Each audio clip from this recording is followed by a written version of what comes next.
അഭ്യർത്ഥിക്കുന്നു. നമ്മളുടെ വിശിഷ്ട വ്യക്തികൾ ശ്രീനിവാസൻ നായർ അദ്ദേഹത്തെ ഈ വേദിയിലേക്ക് കടന്നു വരാൻ ക്ഷണിച്ചുകൊള്ളുന്നു.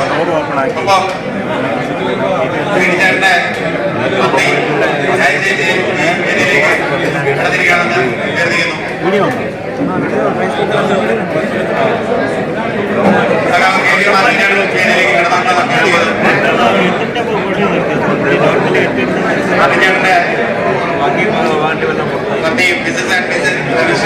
മാർട്ടിൻ ഇതിലേക്ക് കടന്നിരിക്കണമെന്ന് അഭ്യർത്ഥിക്കുന്നു. KK ബാബുചേട്ടനും പത്നിയും ഈ വേദിയിലേക്ക് കടന്നിരിക്കണം.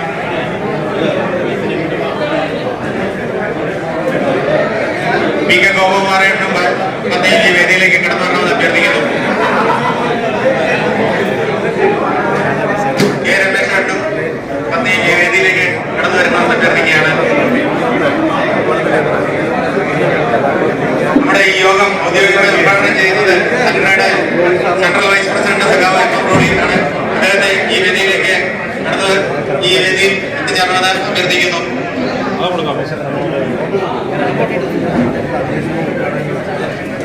യോഗ നടപടികൾ ഔദ്യോഗികമായി ആരംഭിക്കുന്നതിന് വേണ്ടി സഖാവ് Shri Satheesh branch president TRS അദ്ദേഹത്തെ ക്ഷണിച്ചോളൂ.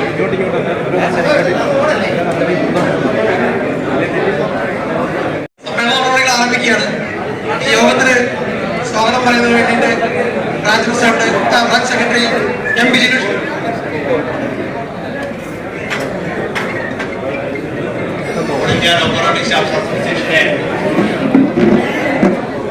എറണാകുളം ബ്രാഞ്ച് സെക്രട്ടറിയുടെ നേതൃത്വത്തിൽ നമ്മളുടെ 5 സഖാക്കളുടെ വിരമിക്കൽ ചടങ്ങാണ് ഇന്നിവിടെ നടക്കുന്നത്.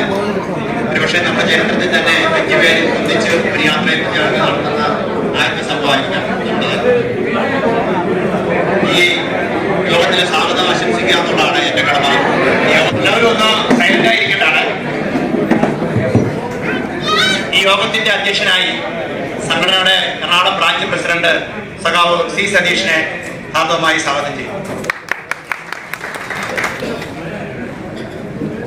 ഈ യോഗത്തിന്റെ ഉദ്ഘാടകനായി ഇവിടെ എത്തിയിരിക്കുന്നത് സംഘടനയുടെ സെൻട്രൽ വൈസ് പ്രസിഡന്റ് സഖാവ് MM റോഡി സാറാണ്. സഖാവിനെ പ്രത്യേകിച്ച് നമ്മുടെ കുടുംബാംഗങ്ങൾക്ക് പോലും പരിചയപ്പെടുത്തേണ്ട ആവശ്യമില്ല. സഖാവ് MM റോഡി സാറിനെ ഈ യോഗത്തിലേക്ക് ഹാർദവമായി സ്വാഗതം ചെയ്യും. ഇന്നത്തെ വിശിഷ്ട വ്യക്തികൾ നമ്മളുടെ 5 പ്രിയ സഖാക്കൾ. സഖാവ് NS നായർ, N ശ്രീനിവാസൻ നായർ ചേട്ടൻ 1986 ഡിസംബർ 22 എറണാകുളം ട്രാവൺ ഡിവിഷനിലെ എറണാകുളം വാഷിംഗ് ഡിപ്പോയിലെ സർവീസ് ആരംഭിച്ചു. അദ്ദേഹം തുടർന്ന് LP ബുക്സ് പ്രൊമോഷൻ 1995 എറണാകുളത്ത് തന്നെ അദ്ദേഹത്തിന് ലഭിക്കുകയും അതിനുശേഷം പാസ്ന പ്രൊമോഷൻ LPP കൊല്ലത്ത് 2001 ലഭിക്കുകയും 2005 LPM-ആയി കൊല്ലത്ത് പോസ്റ്റിംഗ് ലഭിക്കുകയും ചെയ്തു. തിരിച്ച് 2 വർഷങ്ങൾക്ക് ശേഷം എറണാകുളത്ത് എത്തിയതിന് ശേഷം ഇന്നുവരെയും എറണാകുളം ഡിപ്പോയിലെ ലോക്കോ പൈലറ്റ് മേലായി വർക്ക് ചെയ്ത് ഈ 31 സർവീസ് പൂർത്തിയാക്കുകയാണ്. 38 വർഷത്തെ സർവീസ് പൂർത്തിയാക്കുകയാണ്. അദ്ദേഹത്തെ പറ്റി പറയുകയാണെങ്കിൽ വളരെ കൃത്യനിഷ്ഠ, ലോക്കോ പൈലറ്റിന്റെ ജോലിയിൽ എന്നും വളരെ അത്യന്താപേക്ഷിതമായ കൃത്യത സർവീസിലുടനീളം പുലർത്തിയ ഒരു വ്യക്തിയാണ്. നമ്മളെ സംബന്ധിച്ചിടത്തോളം ഒരു കല എന്നൊക്കെ പറയുവാണെങ്കിൽ ആ കലയിൽ ഒരു അഗ്രഗണ്യൻ തന്നെയാണ് അദ്ദേഹം. അത് അദ്ദേഹത്തിനോടൊപ്പം കൂടെ വർക്ക് ചെയ്ത എല്ലാവർക്കും നല്ല ബോധ്യമുണ്ട്. അദ്ദേഹത്തിൻ്റെ ഈ 38 വർഷം കാലയളവിലുള്ള സർവീസിൽ അദ്ദേഹത്തിന് നിരവധി റെയിൽവേ അവാർഡുകൾ ഉൾപ്പെടെ ലഭിക്കുകയും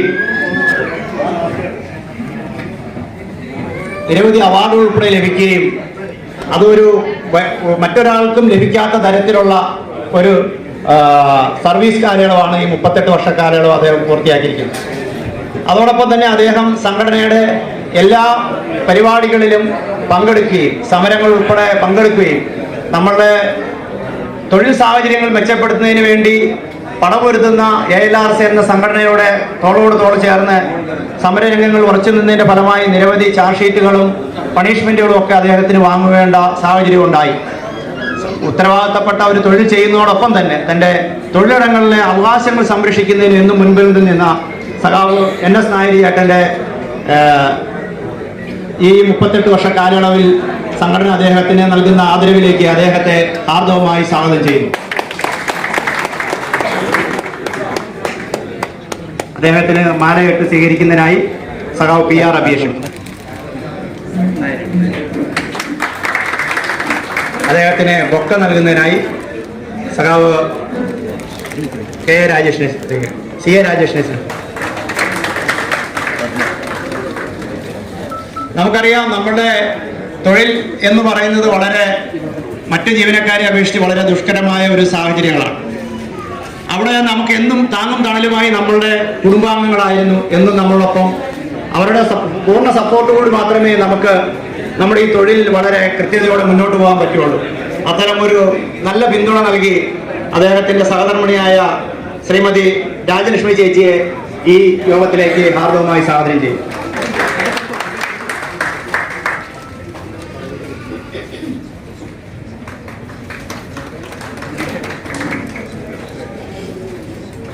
അദ്ദേഹത്തിന് 2 മക്കളാണ്.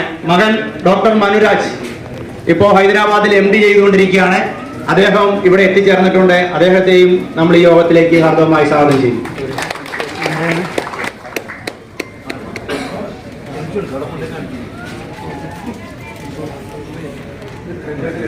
മകൾ ദേവിക R നഴ്സിംഗ് വിദ്യാർത്ഥിയാണ്, ഇവിടെ എത്തിച്ചേർന്നിട്ടുണ്ട്. മകളെ ഈ യോഗത്തിലേക്ക് ഹാർദവമായി സ്വാഗതം ചെയ്യും. മകന്റെ ഭാര്യ ഡോക്ടറാണ്, ഡോക്ടർ രേഷ്മാജി ചന്ദ്രൻ, ഇവിടെ എത്തിച്ചേർന്നിട്ടുണ്ട്. രേഷ്മയും നമ്മൾ ഈ യോഗത്തിലേക്ക് സ്വാഗതം ചെയ്യും. മകന്റെ കുട്ടി ജീവധ്വനി ചെറിയ കുട്ടിയാണ്, ഇവിടെ ഉണ്ട്. ഈ യോഗത്തിലെ എല്ലാ സ്വാഗതവും അവരുടെ കുടുംബാംഗങ്ങൾക്ക് നേർന്നു. അതേപോലെ അടുത്ത ആൾ സഖാവ് KV മാർട്ടിൻ ചേട്ടൻ. 1989 ജൂലൈ 17 അപ്പൻഡിക്സ് ഡീസൽ അസിസ്റ്റന്റായി പാലക്കാട് ഡിവിഷനിൽ ജോയിൻ ചെയ്ത് 1996 ട്രിവാൻഡ്രം ഡിവിഷനിലേക്ക് മ്യൂച്വൽ ട്രാൻസ്ഫറിൽ എത്തുകയുണ്ടായി. അതിനുശേഷം LPG promotion Ernakulam Washington yard ഡിപ്പോയിലും, LPP പ്രൊമോഷൻ നാഗർകോവിൽ ഡിപ്പോയിലും, LPM പ്രൊമോഷൻ 2019 എറണാകുളത്ത് തന്നെ അദ്ദേഹത്തിന് DVCയിൽ ലഭിക്കുകയും ചെയ്തു. അദ്ദേഹം വളരെ സൗഹാർദ്ദപരമായി കൂടെ വർക്ക് ചെയ്യുന്ന എല്ലാവരോടും എന്നും തമാശകളൊക്കെ പറഞ്ഞും എപ്പോൾ ആരെ കണ്ടാലും എന്തെങ്കിലുമൊക്കെ ഒരു ചെറിയ വാർത്ത ചോദിച്ചും എല്ലാവരെയും ചേർത്ത് പിടിച്ച് നമ്മളോടൊപ്പം കഴിഞ്ഞ 36 വർഷക്കാലം നമ്മളോടൊപ്പം ലോക്കോ റണ്ണിംഗ് ജീവനക്കാരനായി തോളോട് തോൾ ചേർന്ന് അദ്ദേഹത്തിന്റെ സർവീസും ഈ 31-ന് പൂർത്തിയായിരിക്കുകയാണ്. സഖാവ് നമ്മളുടെ എല്ലാ പോരാട്ടങ്ങളിലും സജീവ സാന്നിധ്യമായിരുന്നു. അദ്ദേഹത്തിന് നമ്മളുടെ COM ലിങ്ക് വിരുദ്ധ സമരത്തിലും, അതേപോലെ തന്നെ സഖാവ് ദീപരാജിനെതിരെ നടത്തിയ അതിക്രമത്തിനെതിരെ നടത്തിയ സമരത്തിലും, കൊല്ലം ഡിപ്പോ അടച്ചുപൂട്ടുന്നതിനെതിരെ നടത്തിയ സമരത്തിലും ഒക്കെ പങ്കെടുത്തതിന്റെ ഫലമായി ചാർജ് ഷീറ്റുകളും പണിഷ്മെന്റുകളും ഒക്കെ അദ്ദേഹത്തിന് ലഭിക്കുകയുണ്ടായി. എന്നും സംഘടനയുടെ പോരാട്ടങ്ങളിൽ സജീവമായിരുന്ന സഖാവ് KV മാർട്ടിൻ ചേട്ടനെ ഈ യോഗത്തിലേക്ക് ഹാർദവമായി സ്വാഗതം ചെയ്യുന്നു. സഖാവ് ധനരാജിനെ മാലയിട്ട് സ്വീകരിക്കുന്നതിനായി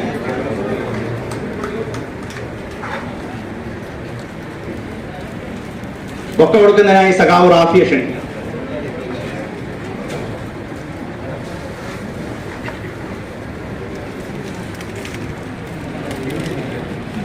അദ്ദേഹത്തിന്റെ പ്രിയ പത്നി ലിറ്റി ടീച്ചർ ഇവിടെ എത്തിച്ചേർന്നിട്ടുണ്ട്. എന്നും കുടുംബത്തിന്റെ നാളായി നമ്മളുടെ ഈ ആബ്സൻസിൽ കുടുംബം വളരെ നല്ല രീതിയിൽ നടത്തിക്കൊണ്ടിരിക്കുന്ന ശ്രീമതി ലിറ്റി ടീച്ചറിനെ സ്വാഗതം ചെയ്യുന്നു. ബൊക്ക കൊടുക്കുന്നതിനായി കൃഷ്ണപ്രിയ.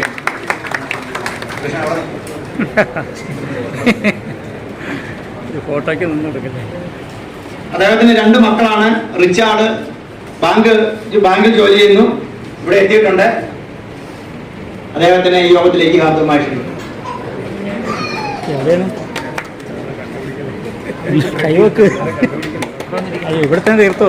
മറ്റൊരു മകൻ UK-യിലാണ്.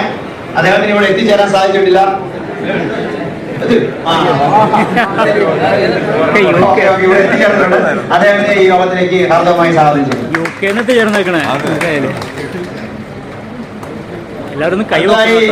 സഖാവ് AK ബാബുചേട്ടനാണ്. 34 വർഷ കാലയളവിനോളം ലോക്കോ റണ്ണിംഗ് ജീവനക്കാരനായി സേവനം അനുഷ്ഠിച്ചു. 1991 ആഗസ്റ്റ് 8-ന് അപ്രന്റീസ് ഡീസൽ അസിസ്റ്റന്റായി പാലക്കാട് ഡിവിഷനിലെ ഈറോഡിൽ ജോയിൻ ചെയ്തു. ഈറോഡ് തന്നെ LP ഗുഡ്സ് പ്രൊമോഷൻ 1999 നേടി. 2004 LPP പ്രൊമോഷൻ നേടി, അതും ഈറോഡ് തന്നെ. 2012 LPM പ്രൊമോഷൻ ഷൊർണൂർ ഡിപ്പോയിൽ നേടി. 2017 ട്രിവാൻഡ്രം ഡിവിഷനിലേക്ക് ട്രാൻസ്ഫർ ആയി വന്ന് 2017 മുതൽ എറണാകുളം ഡിപ്പോയിലെ സജീവ സാന്നിധ്യമായി, സൗമ്യമുഖമായി നമ്മളോടെല്ലാം ഒരാളോടും ഒരു കയർത്തൊരു വാക്കോ അല്ലെ എന്തെങ്കിലും മോശമായിട്ടോ ഒരിക്കൽ പോലും പറഞ്ഞതായിട്ട് അദ്ദേഹത്തിനെതിരെ ആർക്കും പറയാൻ പറ്റിയില്ല. കാരണം വളരെ മിതമായ ഭാഷയിൽ വളരെ മിതമായ രീതിയിൽ മാത്രം സംസാരിക്കുകയും പെരുമാറുകയും ചെയ്യുന്ന സഖാവ് AK ബാബുചേട്ടൻ 34 വർഷക്കാലം ലോക്കോ റണ്ണിംഗ് ജീവനക്കാരനായി അദ്ദേഹം സർവീസ് പൂർത്തിയാക്കുകയാണ്. ഈ 31-ന് പൂർത്തിയാക്കും. അദ്ദേഹം ഈ നമ്മളുടെ സംഘടനയുടെ പാലക്കാട് ഡിവിഷനായിരുന്നപ്പോഴും നമ്മളുടെ വർക്കിങ്ങിന്റെ ഏറ്റവും കഠിനമായ സാഹചര്യങ്ങളുള്ള ഈറോഡ് ഡിപ്പോയിലായിരുന്നപ്പോഴും ഒക്കെ സംഘടനയോടൊപ്പം തന്നെ പോരാടുകയും എല്ലാ പോരാട്ടങ്ങളിലും പങ്കുചേർന്ന് നാളിതുവരെയും സംഘടനയുടെ ശക്തമായ ഒരു പ്രവർത്തകനായി ഇവിടെ ഇതുവരേക്കും സർവീസ് പൂർത്തിയാക്കിയിരിക്കുകയാണ്. സഖാവ് AK ബാബുചേട്ടനെ ഈ യോഗത്തിലേക്ക് ഹാർദവമായി സ്വാഗതം ചെയ്യും. സഖാവിനെ മാലയിട്ട് സ്വീകരിക്കുന്നതിനായി സഖാവ് ജിതിനെ ക്ഷണിക്കും.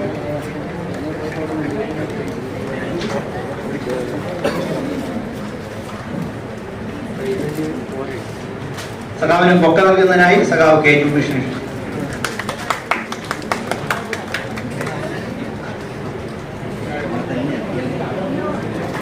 അദ്ദേഹത്തിന്റെ സഹധർമ്മിണി സഖാവ് TK വിജയകുമാരി ചേച്ചി ഇവിടെ എത്തിച്ചേർന്നിട്ടുണ്ട്.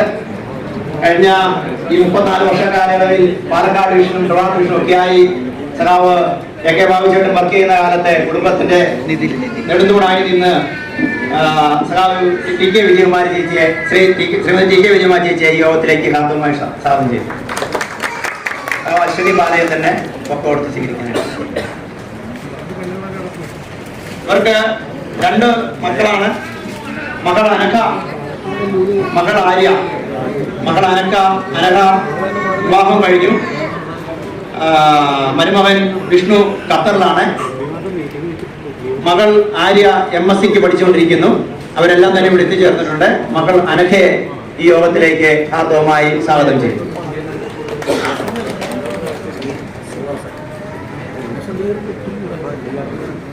മരുമകൻ വിഷ്ണു ഇവിടെ എത്തിച്ചേർന്നിട്ടുണ്ട്. അദ്ദേഹത്തിനെ ഈ യോഗത്തിലേക്ക് ഹാർദവമായി സ്വാഗതം ചെയ്തു.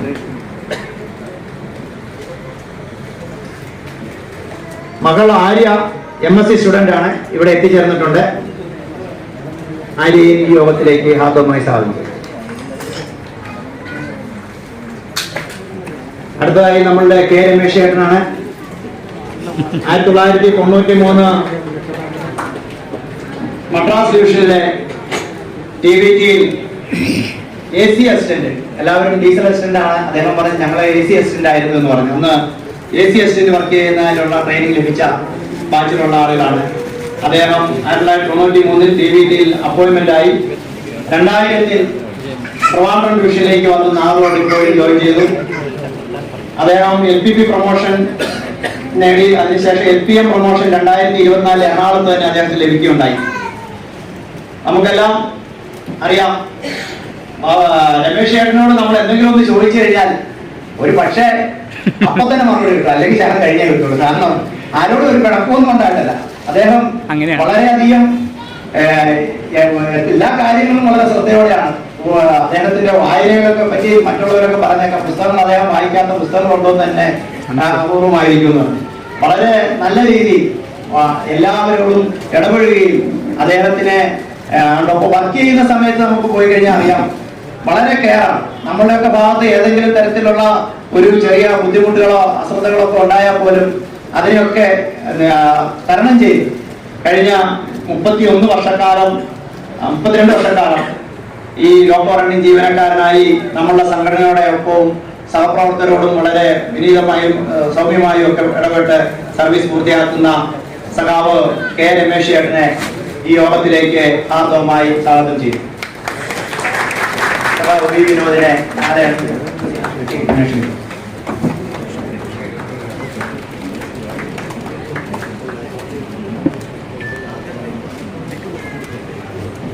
സഖാവിന് ഒക്കെ നൽകുന്നതിനായി സ്കറിയായി പ്രസംഗിക്കും.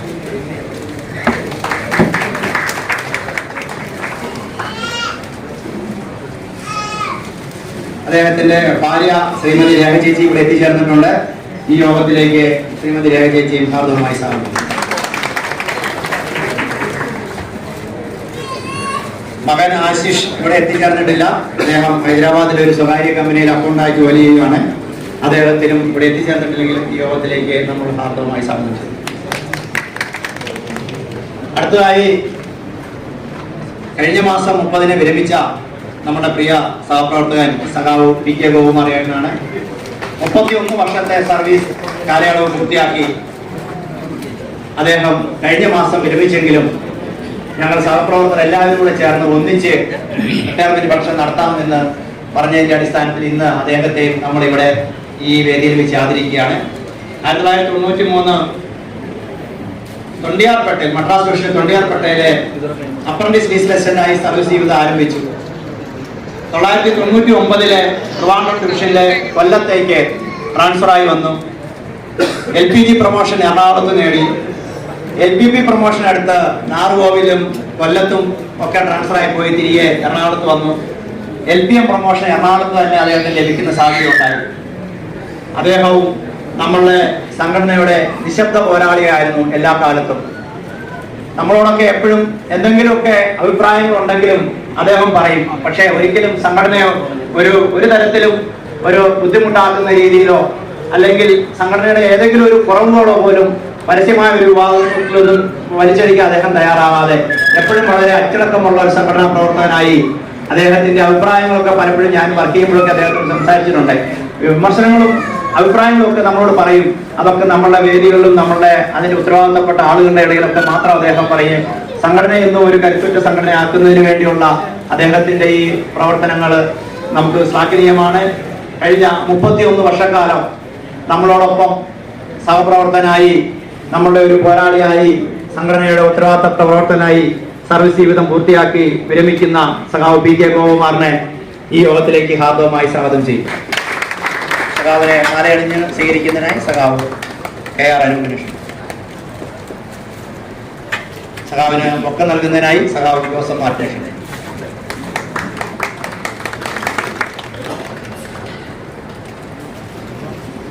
അദ്ദേഹത്തിന്റെ സഹധർമ്മിണി ഇവിടെ എത്തിച്ചേർന്നിട്ടുണ്ട്. സഹധർമ്മി രചയിച്ചിയെ ഈ യോഗത്തിലേക്ക് ആദ്യമായി സ്വാഗതം ചെയ്തു.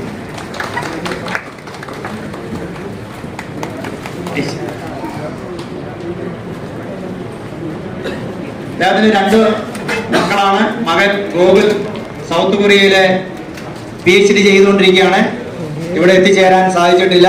അദ്ദേഹം കഴിഞ്ഞ മാസം റിട്ടയറായി. 1 മാസം ഗോകുമാറിയേട്ടനും ചേച്ചിയും അവിടെ ആയിരുന്നു കൊറിയയിൽ. ഇന്നലെ ഈ പ്രോഗ്രാമിന് വേണ്ടിയാണ് ഇന്നലെ കാലത്ത് ഇവിടെ തിരിച്ചെത്തിയത്.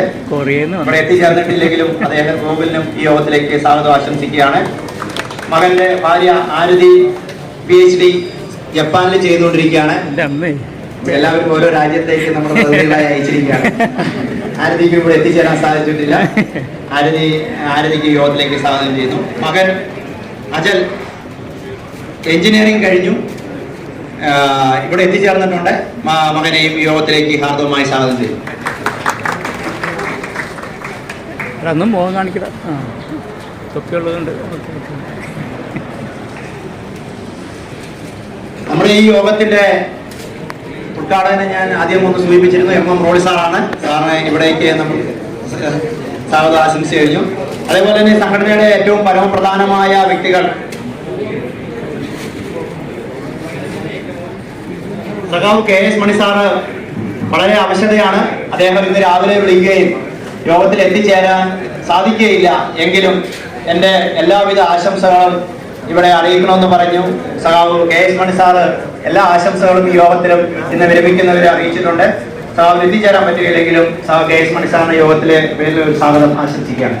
അതേപോലെ തന്നെ സമ്മതിനായ നേതാവ് സഹാബ് എൻ മണി സാറിനും ഇവിടെ എത്തിച്ചേരാൻ സാധിച്ചിട്ടില്ല എങ്കിലും അവരെയൊന്നും മറന്നുകൊണ്ട് നമുക്കൊരു സംഘടനയ്ക്ക് മുന്നോട്ട് പോകാൻ പറ്റിയല്ല. സഹാബ് എൽ മണി സാറിനെയും ഈ യോഗത്തിലേക്ക് ഹാർദവമായി സ്വാഗതം ചെയ്തു. നമ്മുടെ സെൻട്രൽ വർക്കിംഗ് കമ്മിറ്റിയുടെ പ്രത്യേക ക്ഷണിതമായിട്ടുള്ള സഹാബ് പി എൻ സോമൻ ചേട്ടൻ ഇവിടെ എത്തിച്ചേർന്നിട്ടുണ്ട്.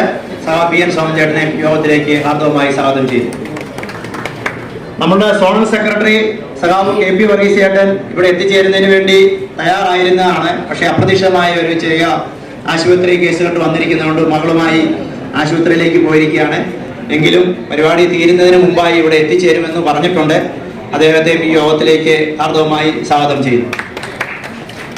സംഘടനയുടെ ഡിവിഷണൽ പ്രസിഡന്റ് സഖാവ് എൻ എൻ ഗിരീഷ് കുമാർ ഇവിടെ എത്തിച്ചേർന്നിട്ടുണ്ട്. സഖാവ് എൻ എൻ ഗിരീഷ് കുമാറിനെ യോഗത്തിലേക്ക് സ്വാഗതം ചെയ്യുന്നു. സഖാവ് B B Gangadharan division secretary ഇവിടെ എത്തിച്ചേർന്നിട്ടുണ്ട്. സഖാവിനെ യോഗത്തിലേക്ക് ഹാർദവമായി സ്വാഗതം ചെയ്യുന്നു. ഡിവിഷൻ ട്രഷറർ സഖാവ് ഗിരീഷ് ബാബു ഉണ്ട്. ഗിരീഷ് ബാബുവിനെ യോഗത്തിലേക്ക് ഹാർദവമായി സ്വാഗതം ചെയ്യുന്നു. സോണൽ കമ്മിറ്റി അംഗങ്ങളായ സഖാവ് ബി ഗോപകുമാർ,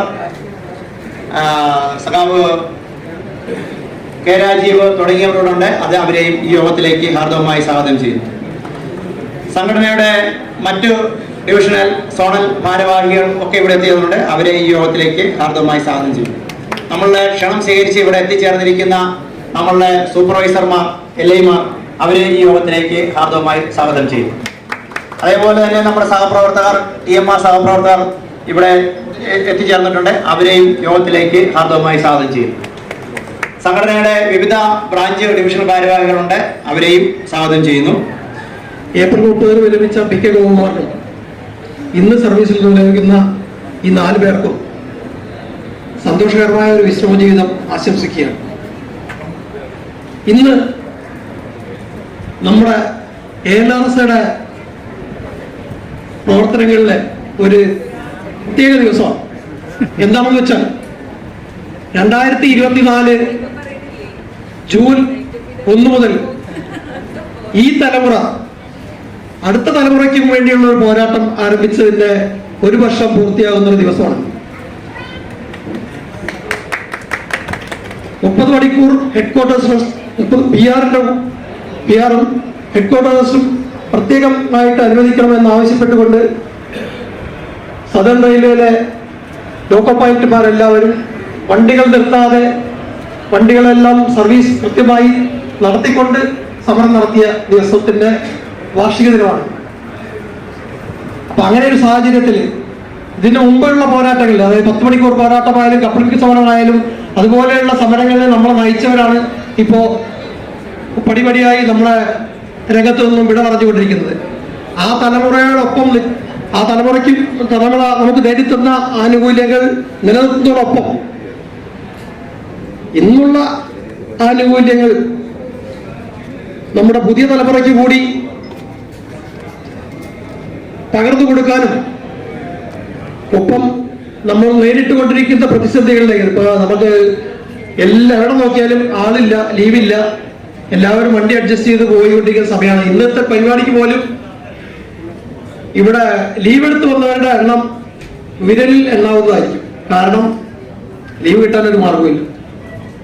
ഈ ഇതുപോലുള്ള സമര കാര്യങ്ങൾ വരുമ്പോഴാണ് നമുക്ക് നൈറ്റ് ട്രസ്റ്റ് ഇല്ല, ജോലി ചെയ്യുന്ന അവസരങ്ങളിൽ മൂത്രമൊഴിക്കാൻ പോലുള്ള സൗകര്യമില്ല എന്നുള്ളതൊക്കെ ഈ ആളുകൾക്ക് ബോധ്യപ്പെടുന്നത് ഇങ്ങനെയുള്ള അവസരങ്ങളിലാണ്. കഴിഞ്ഞ തവണ ജൂൺ 1 സമരം വന്നപ്പോഴാണ് ഇതിന് പ്രചാരം ലഭിച്ചതും ആളുകൾക്ക് ഇപ്പൊ 2 നൈറ്റ് ഡ്യൂട്ടി കഴിഞ്ഞാലും അടുത്ത ഡ്യൂട്ടിക്ക് പോകണോ എന്നുള്ള ചോദ്യങ്ങളൊക്കെ വന്നു തുടങ്ങിയത്. പക്ഷെ ഇപ്പോഴും റെയിൽവേ രേഖ പ്രകാരം 4 ഡ്യൂട്ടി നമ്മൾ നൈറ്റ് ഡ്യൂട്ടി ചെയ്യണം. അതാണ് നമ്മുടെ സാഹചര്യം. സമയം ഒരുപാട് വൈകിയതുകൊണ്ട് കൂടുതൽ കാര്യങ്ങളിലേക്ക് പോകുന്നില്ല. ഇവിടെ ഉള്ള സംഘടനയുടെ നേതാക്കന്മാരെല്ലാവരും ഇതിനെക്കുറിച്ച് പറയാൻ കഴിയുന്നവരാണ്. അപ്പൊ ഈ സമ്മേളനം ഔദ്യോഗികമായി ഉദ്ഘാടനം ചെയ്യുന്നതിന് വേണ്ടി സെൻട്രൽ വൈസ് പ്രസിഡന്റ് സഖാവ് MM റോളിയെ ക്ഷണിച്ചുകൊണ്ട് ഞാൻ എന്റെ വാക്കുകൾ അവസാനിപ്പിക്കുന്നു. അഭിവാദ്യം. സംഘടനയുടെ ബ്രാഞ്ച് പ്രസിഡന്റുമായ സഖാവ് C സതീഷ്, ഇന്ന് യാത്രയയപ്പ് നൽകപ്പെടുന്ന എൻ്റെ പ്രിയ സുഹൃത്തുക്കളായ സഖാവ് ശ്രീനിവാസൻ, സഖാവ് മാർട്ടിൻ, സഖാവ് ബാബു, സഖാവ് രമേഷ്, സഖാവ് ഗോപകുമാർ, അവരുടെ സഹധർമ്മിണിമാർ, കുടുംബാംഗങ്ങൾ, സംഘടനയുടെ നേതാക്കൾ, പ്രിയ സുഹൃത്തുക്കൾ, എൻ്റെ പ്രിയ സഖാക്കളെ, സുഹൃത്തുക്കളെ, 5 പേർക്ക് ഒന്നിച്ച് യാത്രയപ്പ് നൽകുക എന്ന് പറയുമ്പോൾ ഞാൻ കരുതുന്നത് എൻ്റെ ഒക്കെ ഈ ഒരു 35-40 വർഷത്തെ ട്രേഡ് യൂണിയൻ അനുഭവത്തിൽ തന്നെ all India local running staff അസോസിയേഷനെ സംബന്ധിച്ചൊരു ആദ്യത്തെ അനുഭവമാണ്. നിരവധി ചർച്ചകളൊക്കെ സംഘടനാ നേതൃത്വത്തിലുണ്ടായി. 5 പേർക്ക് ഒന്നിച്ചു കൊടുക്കുമ്പോൾ എങ്ങനെയാകും, എന്താകും എന്നൊക്കെ. അപ്പോ അവരങ്ങനെ താല്പര്യപ്പെട്ടപ്പോ ഞാനും അതിനോട് പൂർണ്ണമായും ഒരു പിന്തുണ കൊടുക്കുകയാണ് ഉണ്ടായത്. All India local running staff അസോസിയേഷന്റെ പ്രവർത്തകർ, പ്രത്യേകിച്ച് ലോക്കോ പൈലറ്റുമാരുടെ പ്രവർത്തനം എപ്പോഴും ഒരു കൂട്ടായ പ്രവർത്തനമാണ്, കൂട്ടായ്മയുടെ പ്രവർത്തനം. അവർ ജോലി ചെയ്യുമ്പോൾ പോലും 2 പേർ ഒന്നിച്ചുണ്ടാവും. സാധാരണ നമ്മുടെ സർവീസ് മേഖലയിലും മറ്റും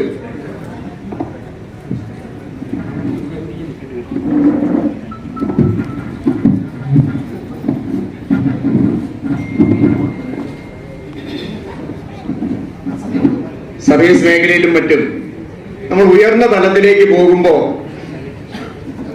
ഒറ്റപ്പെട്ട് പ്രവർത്തിക്കേണ്ട, അല്ലെങ്കിൽ ഒറ്റയ്ക്ക് പ്രവർത്തിക്കേണ്ട, ഒറ്റയ്ക്ക് തന്റെ മികവ് കാണിക്കേണ്ട വേദികളാണ് ഏത് സർവീസ് മേഖലയിലാണെങ്കിലും. കഴിഞ്ഞ ദിവസം ആരോ പറഞ്ഞതുപോലെ തുടക്കത്തിൽ നമ്മളുടെ പഠനകാലത്തൊക്കെ ഒരു ബെഞ്ചിൽ എല്ലാവരോടും ഒന്നിച്ചിരുന്ന് പഠിക്കുന്നവർ പിന്നീട് പതിയെ കസേരയിലേക്കും ഓഫീസിൽ ചെല്ലുമ്പോൾ വീണ്ടും അത് പതിയെ ക്യാബിനിലേക്കും ഏറ്റവും അവസാനം തനിച്ചുള്ള ഒരു മുറിയിൽ സർവ ഔദ്യോഗിക പ്രൗഢിയോടും കൂടി തന്റെ കർത്തവ്യം നിർവഹിക്കേണ്ട തലത്തിലേക്കൊക്കെ എത്തും. പക്ഷെ ലോക്കൽ റണ്ണിംഗ് സ്റ്റാഫിനെ സംബന്ധിച്ച് അവര് 2 പേർ ഒന്നിച്ചാണ് പൊതുവെ പ്രവർത്തിക്കുന്നത്. അതിനുശേഷവും എപ്പോഴും ഒരു കൂട്ടായ്മ ഇഷ്ടപ്പെട്ട ഒരു കൂട്ടായ്മയായിട്ടുള്ള പ്രവർത്തനമാണ് റണ്ണിംഗ് സ്റ്റാഫ് ഇഷ്ടപ്പെടുന്നത്, റണ്ണിംഗ് സ്റ്റാഫ് അങ്ങനെ ചെയ്യാറുള്ളത്. അതുകൊണ്ട് തന്നെ 5 പേരെ ഒന്നിച്ച് റിട്ടയർ ആകുന്നതിലും തെറ്റില്ല. നമുക്ക് 5 പേർക്ക് ഒന്നിച്ച് നടത്താം, അതാണ് കൂടുതൽ സന്തോഷകരം എന്ന് ഞാനും അതിനെ പിന്തുണയ്ക്കുകയാണ് ചെയ്യുന്നത്. അത് ഉദ്ഘാടനത്തിന്റെ കാര്യം പറഞ്ഞപ്പോഴും ഇത് ബ്രാഞ്ച് മതി എന്ന് പറഞ്ഞു. പക്ഷെ ബ്രാഞ്ച് കമ്മിറ്റി പറഞ്ഞല്ല, ഒരാളാണ് ബ്രാഞ്ച് മതിയായിരുന്നു, 2ആകുമ്പോൾ ഡിവിഷൻ, 3ആകുമ്പോൾ അങ്ങനെ 5 ആയപ്പോൾ സെൻട്രൽ കമ്മിറ്റിക്ക് വന്നിട്ടാണ് ഇത്തവണ ഞാൻ വീണ്ടും ഒരു ഉദ്ഘാടകനായി നിങ്ങളുടെ മുൻപിലുള്ളത്. 5 പേരുടെ ഒന്നിച്ച് ഇപ്പൊ 5 പേരെ പറ്റിയും എല്ലാം ഹ്രസ്വമായിട്ടൊക്കെ പറഞ്ഞ് ഒരു ഉദ്ഘാടനത്തിലേക്ക് പോകുമ്പോൾ വളരെയധികം സമയമെടുക്കുമെന്ന് എനിക്കറിയാം. പലരെ സംബന്ധിച്ച് നിരവധി ഓർമ്മകൾ എന്നെ സംബന്ധിച്ചുണ്ട്. പ്രത്യേകിച്ച് എന്റെ തന്നെ ബാച്ചുകാരനാണ് ശ്രീനിവാസൻ. ഞങ്ങളെല്ലാം 1/85 റിക്രൂട്ട്മെന്റ് ആകുകയും 86 സർവീസിൽ പ്രവേശിക്കുകയും ഈ കാലം അത്രയും പ്രവർത്തിക്കുകയും ചെയ്ത, ഒന്നിച്ച് പ്രവർത്തിക്കുകയും ചെയ്ത ആളെന്ന നിലയിൽ എനിക്ക് ഏറ്റവും കൂടുതൽ പരിചയം ഉള്ളത് ശ്രീനിവാസനെയും ശ്രീനിവാസന്റെ കുടുംബാംഗങ്ങളെയും എല്ലാമാണ്. ശ്രീനിവാസൻ ഈ തുടക്കകാലം മുതൽ തന്നെ സംഘടനയുടെ ഒരു സജീവ പ്രവർത്തകനായിരുന്നു. ഏറ്റവും അവസാന കാലത്ത് പറയുമ്പോൾ അദ്ദേഹം ഈ LW നമ്മുടെ കൂട്ടായ്മയുടെ ശരിയായ പ്രതീകം എന്ന് തന്നെ പറയാം. അല്ലെങ്കിൽ പരസ്പരം ഒരു സഹായ ഹസ്തം നീട്ടുന്ന ഏറ്റവും പ്രധാന ഒന്നാണ് ലോ ഗവൺമെന്റ്സ് ഒരു വെൽഫെയർ അസോസിയേഷൻ. അല്ലെങ്കിൽ ഈ പരസ്പരമായി ഒരാൾക്ക് ആവശ്യങ്ങൾ വരുമ്പോൾ, സഹായങ്ങൾ വരുമ്പോൾ അത് കൊടുക്കുന്ന ഒരു ഒന്നായ LW, അതിന്റെ ചുക്കാൻ പിടിച്ചുള്ള പ്രവർത്തനം അദ്ദേഹം 2 വർഷവും അതിനു മുൻപുള്ള 8 വർഷത്തോളം നിരന്തരമായി അതിന്റെ നേതൃത്വ തലത്തിലും അദ്ദേഹം പ്രവർത്തിച്ചിട്ടുണ്ട്. സഖാവ് മാർട്ടിൻ, ഞാൻ ഈ അങ്കമാലി ആ ഭാഗത്തൊക്കെയുള്ള ആരുടെങ്കിലും ഒരു കാര്യം അറിയണമെങ്കിൽ ആദ്യം ഓർമ്മ വരുന്നത് KP വർഗീസിനെ അല്ല, മാർട്ടിനെയാണ്. മിക്കവാറും ആ എറണാകുളം, തൃശ്ശൂർ ആ ജില്ലയുടെ ഭാഗത്തൊക്കെയുള്ള മിക്കവരെയും അറിയാവുന്ന ഒരാൾ മാർട്ടിനാണ്. എന്തെങ്കിലും ഒരു കാര്യം അത് ചോദിക്കണമെങ്കിൽ മാർട്ടിനോട് ചോദിച്ചാൽ ആ വിവരം കൃത്യമായിട്ട് അറിയാം. കാരണം അദ്ദേഹം പൊതുവെ ഈ വ്യക്തിബന്ധങ്ങളും സുഹൃത്ത് ബന്ധങ്ങളും വളരെയധികം മെയിൻറ്റെയിൻ ചെയ്യുന്ന, ഒത്തിരി വ്യാപകമായി മെയിൻറ്റെയിൻ ചെയ്യുന്ന ഒരു വ്യക്തിയാണ്. അതേപോലെ ഇപ്പോ രമേശ് സ്വാഗതപ്രാസംഗം പറഞ്ഞു. സാധാരണ അദ്ദേഹത്തോട് ചോദിച്ചാൽ ഇങ്ങനെ പലപ്പോഴും ഒന്ന് ആലോചിച്ച് പതിയെ ഒരു ഉത്തരം പറയുള്ളൂ എന്ന് പറഞ്ഞു. പക്ഷെ എന്നെ സംബന്ധിച്ച അനുഭവം നേരെ മറിച്ചാണ്. ഈ കുറച്ചു കാലം മുമ്പ് സംഘടന നോർത്ത് ഈസ്റ്റിൽ ഒരു പ്രോഗ്രാം നടത്തുമ്പോൾ ഈ നോർത്ത് ഈസ്റ്റിലുള്ള ചില സ്ഥലങ്ങളെ പറ്റി ചില കാര്യങ്ങൾ അറിയാനായിട്ട് ഒരു ഗ്രൂപ്പിൽ ഒരു മെസ്സേജ് ഇട്ടു. കൃത്യമായി ആ സ്ഥലത്തെ കുറിച്ച്, അങ്ങോട്ട് പോകേണ്ട വഴികളെ കുറിച്ച്, അവിടുത്തെ പ്രത്യേകതകളെ കുറിച്ച്, അതല്ലെങ്കിൽ ഇനി അതിനുശേഷം ഒരു അന്തർദേശീയ വിഷയത്തെ കുറിച്ച് ഒരു ചോദ്യം വന്നു, ചില ഇംഗ്ലീഷ് വാക്കുകളെ കുറിച്ച്. അതൊക്കെ ഒറ്റ ചോദ്യത്തിന് കൃത്യമായി ഉത്തരം രമേശിനുണ്ടാവും. ഇത് അദ്ദേഹത്തിന്റെ ഒരു പ്രത്യേകതയാണ്. എന്തുകൊണ്ടോ ഈ ചിലപ്പോ ചോദിക്കുന്ന എല്ലാവരോടും കൃത്യമായ ഉത്തരം പറഞ്ഞില്ലെങ്കിലും എനിക്കെന്തുകൊണ്ടോ അദ്ദേഹവുമായിട്ടുള്ള ഒരു കെമിസ്ട്രി വളരെ നല്ലതായിരുന്നു എന്ന് എനിക്ക് പലപ്പോഴും തോന്നിയിട്ടുണ്ട്. കുറച്ചു കാലം ഞങ്ങൾ ഒന്നിച്ച് പ്രവർത്തിക്കുകയും ഒന്നിച്ച് ജോലി ചെയ്യുകയൊക്കെ ചെയ്തിരുന്നപ്പോഴൊക്കെ എനിക്ക് ആ തോന്നലുണ്ട്. അതേപോലെ ഗോപകുമാർ ആയാലും ബാബു ആയാലും എല്ലാം രണ്ട് സൗമ്യ മുഖങ്ങളാണ്. സംഘടനയുടെ പ്രവർത്തനങ്ങളില് വളരെ സൗമ്യമായി പ്രവർത്തിക്കുന്ന അടിയുറച്ച പ്രവർത്തകരായിരുന്ന 5 പേരാണ് ഇന്ന് ഒന്നിച്ച് റിട്ടയറാകുന്നത്. ഞാൻ ഇനി ദീർഘിപ്പിക്കാതെ അവർക്കെല്ലാവർക്കും ആയുരാരോഗ്യ സൗഖ്യം, വളരെ സന്തോഷകരമായ ഒരു റിട്ടയർമെന്റ് ജീവിതവും ആശംസിക്കുകയാണ്. ഇതിനു മുമ്പുള്ള റിട്ടയർമെന്റ്, ഞാനും റിട്ടയർ ആകുന്നതിന് മുമ്പ് ഒത്തിരി പേർക്ക് ഇതുപോലെ ആശംസിക്കുമ്പോൾ വളരെ സന്തോഷകരമായിട്ടുള്ള, വളരെ സുഖകരമായിട്ടുള്ള, വളരെ ആശ്വാസകരമായിട്ടുള്ള എന്നൊക്കെ പറയാറുണ്ടായിരുന്നു. റിട്ടയർ ആയി കഴിഞ്ഞപ്പോഴാണ് മനസ്സിലായത് അത്ര ആശ്വാസം സുഖമൊന്നുമുള്ള പരിപാടിയല്ല. നാളെ മുതൽ കുടുംബാംഗങ്ങള് 150 കാര്യങ്ങൾ പറയും. നാളെ മുതൽ ഈ നാട്ടിലുള്ള എല്ലാ കല്യാണങ്ങൾക്കും പോകേണ്ടി വരും. നാളെ മുതൽ എല്ലാ അടിയന്തരങ്ങൾക്കും പോകേണ്ടി വരും. കഴിഞ്ഞ തവണയൊക്കെ ഞാനല്ല പോയത്, ഇത്തവണ നിങ്ങളങ്ങ് പോ എന്ന് പറഞ്ഞ് നിരന്തരമായ സമ്മർദ്ദങ്ങൾ ഉണ്ടാകും. പിന്നെ വീട്ടിലൊക്കെ കാരണവന്മാരൊക്കെ ഉണ്ടെങ്കിൽ അവരൊക്കെ ഇങ്ങനെ പ്രായമായി കൊണ്ടിരിക്കുന്ന സാഹചര്യത്തില് അവരെയൊക്കെ നമ്മൾ ആശുപത്രിയിൽ എത്തിക്കാനും കുറച്ചൊക്കെ ബൈസ്റ്റാൻഡർ ആകാനും ഞാൻ അങ്ങനെ ഒരിടത്തു നിന്നാണ് ഇപ്പം വന്നത്. തിരിച്ചിനി അങ്ങോട്ട് അതേ പരിപാടിക്കാണ് ഇപ്പൊ ഞാൻ പോകുന്നത്. അപ്പൊ അങ്ങനെയൊക്കെയുള്ള കുറെ ഉത്തരവാദിത്തങ്ങൾ ഉണ്ടാകും. നമ്മളുടെ തന്നെ ആരോഗ്യ പ്രശ്നങ്ങൾ ഉണ്ടാകും. അപ്പം ഇതൊക്കെ കുറച്ച് നമ്മളെ സജീവമാക്കാനും കൂടി ഉപകരിക്കും. അതുകൊണ്ട് ഇത് ആകെയുള്ള വ്യത്യാസം പാടുണ്ടായില്ലേ ഇനി നൈട്രസിന് വേണ്ടിയിട്ട് CCRC-മാരുടെ മുമ്പിലോ LI-മാരുടെ മുമ്പിലോ ഒന്നും ഇരിക്കണ്ട. ഇടയ്ക്കൊക്കെ ഉറക്കം വരുമ്പോ ഒന്ന് ഉറക്കം തൂങ്ങാം. ഒരു ക്യാമറയും നിങ്ങളെ പിടിക്കില്ല. അപ്പൊ അതുപോലെയൊക്കെയുള്ള ഈ ജോലിയുമായി ബന്ധപ്പെട്ട ഇതെല്ലാം ഒഴികെ ചിലപ്പോഴൊക്കെ ഞാൻ ഇവിടെ വരുമ്പോ ഞാൻ പലപ്പോഴും പലരോടും പറയാറുണ്ട്, ചേട്ടനൊക്കെ അല്ല സുഖമല്ലേ, റിട്ടയർ ആയില്ലേ? ഞാൻ പറയും ഇത് മാത്രം എനിക്ക് കേൾക്കാൻ ഏറ്റവും അരിശമുള്ള വാക്കുകൾ. ഇപ്പൊ ഒരു സുഖമില്ല, തിരക്ക്, ഒരു രക്ഷയില്ല. എല്ലാ കല്യാണങ്ങൾക്കും പോകണം, എല്ലാ മരണ വീട്ടിലും പോകണം. അങ്ങനെ നിരവധി കാര്യങ്ങളിലുള്ള ഇടപെടലുകളുണ്ട്. അങ്ങനെ നിങ്ങൾക്കും അങ്ങനെ സജീവമായ എല്ലായിടത്തും ഇടപെടുന്ന ഒരു ജീവിതം, ഒരു റിട്ടയർമെന്റ് ജീവിതം, ആരോഗ്യപ്രദമായ ജീവിതം ഉണ്ടാകട്ടെ എന്ന് കുടുംബാംഗങ്ങളോടൊപ്പം വളരെ സന്തോഷമായും സജീവമായും ഈ വീട്ടുകാരോടൊക്കെ എപ്പോഴും എല്ലായിടത്തും ചെല്ലാനും പോകാനും ആരോഗ്യത്തോടെ നടക്കാനും ഒക്കെ ഉള്ള ജീവിതം ഉണ്ടാകട്ടെ എന്ന് ഞാൻ ഒറ്റ വാക്കിൽ എല്ലാവരുടെയും പേര് വീണ്ടും എടുത്തു പറയാതെ ഞാൻ ആശംസിക്കുകയാണ്. ഈ 5 പേരെ പറ്റിയും വളരെ വിശദമായി സംസാരിക്കാനായിട്ട് നിരവധി പേര് ഇവിടെ കാത്തിരിപ്പുണ്ടെന്ന് എനിക്കറിയാം. വ്യക്തിപരമായ ഒത്തിരി ബന്ധങ്ങളുള്ളവരുണ്ട്. അപ്പൊ അതുകൊണ്ട് ദീർഘിപ്പിക്കുന്നത് ശരിയല്ല. എന്നിരുന്നാലും സംഘടനയുടെ സെൻട്രൽ വൈസ് പ്രസിഡന്റ് സംസാരിക്കുമ്പോൾ എന്തെങ്കിലുമൊക്കെ സംഘടനാ കാര്യങ്ങളൊക്കെ പറയാതിരിക്കുന്നത് ശരിയല്ലാത്തതുകൊണ്ട് സംഘടനാ കാര്യങ്ങൾ പറഞ്ഞ് അത് ഏറ്റവും ചെറുതായിട്ട് തന്നെ പറഞ്ഞുകൊണ്ട് ഞാൻ അവസാനിപ്പിക്കാം. ഇപ്പോ സതീഷ് പറഞ്ഞതുപോലെ ഒരു വലിയ സമര പോരാട്ടത്തിന്റെ 1ാം വാർഷികത്തിലാണ് നമ്മളിപ്പോ നിൽക്കുന്നത്. 73-ലെ പോരാട്ടമൊക്കെയാണ്. ഇതെല്ലാം അന്നത്തെ ഭരിക്കുന്ന ഗവൺമെന്റുകൾക്കെതിരെ, ഭരണകൂടത്തിനെതിരെ, അന്നത്തെ റെയിൽവേയുടെ ഭരണാധികാരികൾക്കെതിരെ നടന്ന പോരാട്ടമാണ്. ആ പോരാട്ടങ്ങളാണ് ലോക്കോ റണ്ണിംഗ് ജീവനക്കാരനെ അല്പമെങ്കിലും മെച്ചപ്പെട്ട ജീവിത സാഹചര്യങ്ങളും സാമ്പത്തിക സ്ഥിതിയും ഉണ്ടാക്കിക്കൊടുത്തത് എന്ന് എപ്പോഴും ഓർമ്മയിൽ ഇരിക്കേണ്ടതുണ്ട്. ഭരണവർഗത്തിനും ഈ ഭരിക്കുന്ന സർക്കാരുകൾക്കും എതിരെ പോരാട്ടങ്ങൾ കൊണ്ടാണ് 5ാം ശമ്പള കമ്മീഷനില്, 6ാം ശമ്പള കമ്മീഷനിലും 7ാം ശമ്പള കമ്മീഷനിലും അല്പമെങ്കിലും മെച്ചപ്പെട്ട ശമ്പളഘടനയും അല്പമെങ്കിലും മെച്ചപ്പെട്ട തൊഴിൽ സാഹചര്യങ്ങളും നമുക്കുണ്ടായത്. എല്ലാം തൃപ്തികരമാണോ എന്ന് ചോദിച്ചാൽ അല്ല. ഫൈറ്റുകൾ മുമ്പോട്ട്, അല്ലെങ്കിൽ ഈ പോരാട്ടങ്ങൾ മുമ്പോട്ട് പോകേണ്ടതുണ്ട് എന്നുള്ളത് കൊണ്ടാണ് ഞാൻ ഇതിനെക്കുറിച്ച് പറഞ്ഞത്. ഈ മാറി നിൽക്കലുകൾ പലപ്പോഴും നമ്മളുടെ പല പോരാട്ടങ്ങളെയും പുറകോട്ട് വലിക്കുന്നുണ്ട്. കഴിഞ്ഞ 1.5 വർഷമായി എല്ലാ ജീവനക്കാർക്കും കിട്ടിയ അലവൻസുകളെ സംബന്ധിച്ച പൊതുവായി 25% വർധനവ് 6ാം ശമ്പള കമ്മീഷന്റെ സമയത്ത് നമുക്ക് കിട്ടിയത് 1.5 വർഷത്തിന് ശേഷമാണ്. പക്ഷേ ഈ 1.5 വർഷത്തിന് ശേഷം ഇപ്പോൾ പ്രചരണങ്ങൾ മാത്രമേ നടക്കുന്നുള്ളൂ. പല അംഗീകൃത സംഘടനകളും ദാ വന്നു, ഒപ്പിട്ട് കഴിഞ്ഞു. ഈ ഒപ്പിട്ട് കഴിഞ്ഞു എന്നുള്ള പ്രചരണത്തിന് ഇപ്പോൾ 1 മാസമായി. പക്ഷേ ഈ ഒപ്പിട്ട് കഴിഞ്ഞ കടലാസ് ലോക്കോ ജീവനക്കാരന്റെ തികച്ചും ന്യായമായ റണ്ണിംഗ് അലവൻസിനെ സംബന്ധിച്ച കടലാസ് ഇതുവരെ പുറത്തു വന്നിട്ടില്ല. ഇനിയും നിങ്ങൾ നാളെ ഒരു പോരാട്ടത്തിലേക്ക് ഇറങ്ങുന്ന പക്ഷം, ചെറുതെങ്കിലുമായ ഒരു പ്രതിഷേധത്തിലേക്ക് ഇറങ്ങുന്ന പക്ഷം, ഈ കടലാസുകൾ വീണ്ടും ഈ ചില അംഗീകൃതക്കാർ വീണ്ടും കൊണ്ടുവരും. പക്ഷെ യഥാർത്ഥത്തിൽ അത് കയ്യിൽ കിട്ടണമെങ്കിൽ ശരിയായ പോരാട്ടം നമ്മൾ നടത്തുമെന്നുള്ള ബോധം ഭരണാധികാരികൾക്ക് ഉണ്ടാകേണ്ടതുണ്ട്. അതിന് നമ്മൾ തയ്യാറാകേണ്ടതുണ്ട്. അപ്പോൾ മാത്രമായിരിക്കും യഥാർത്ഥത്തിൽ അത് കിട്ടുന്നത്.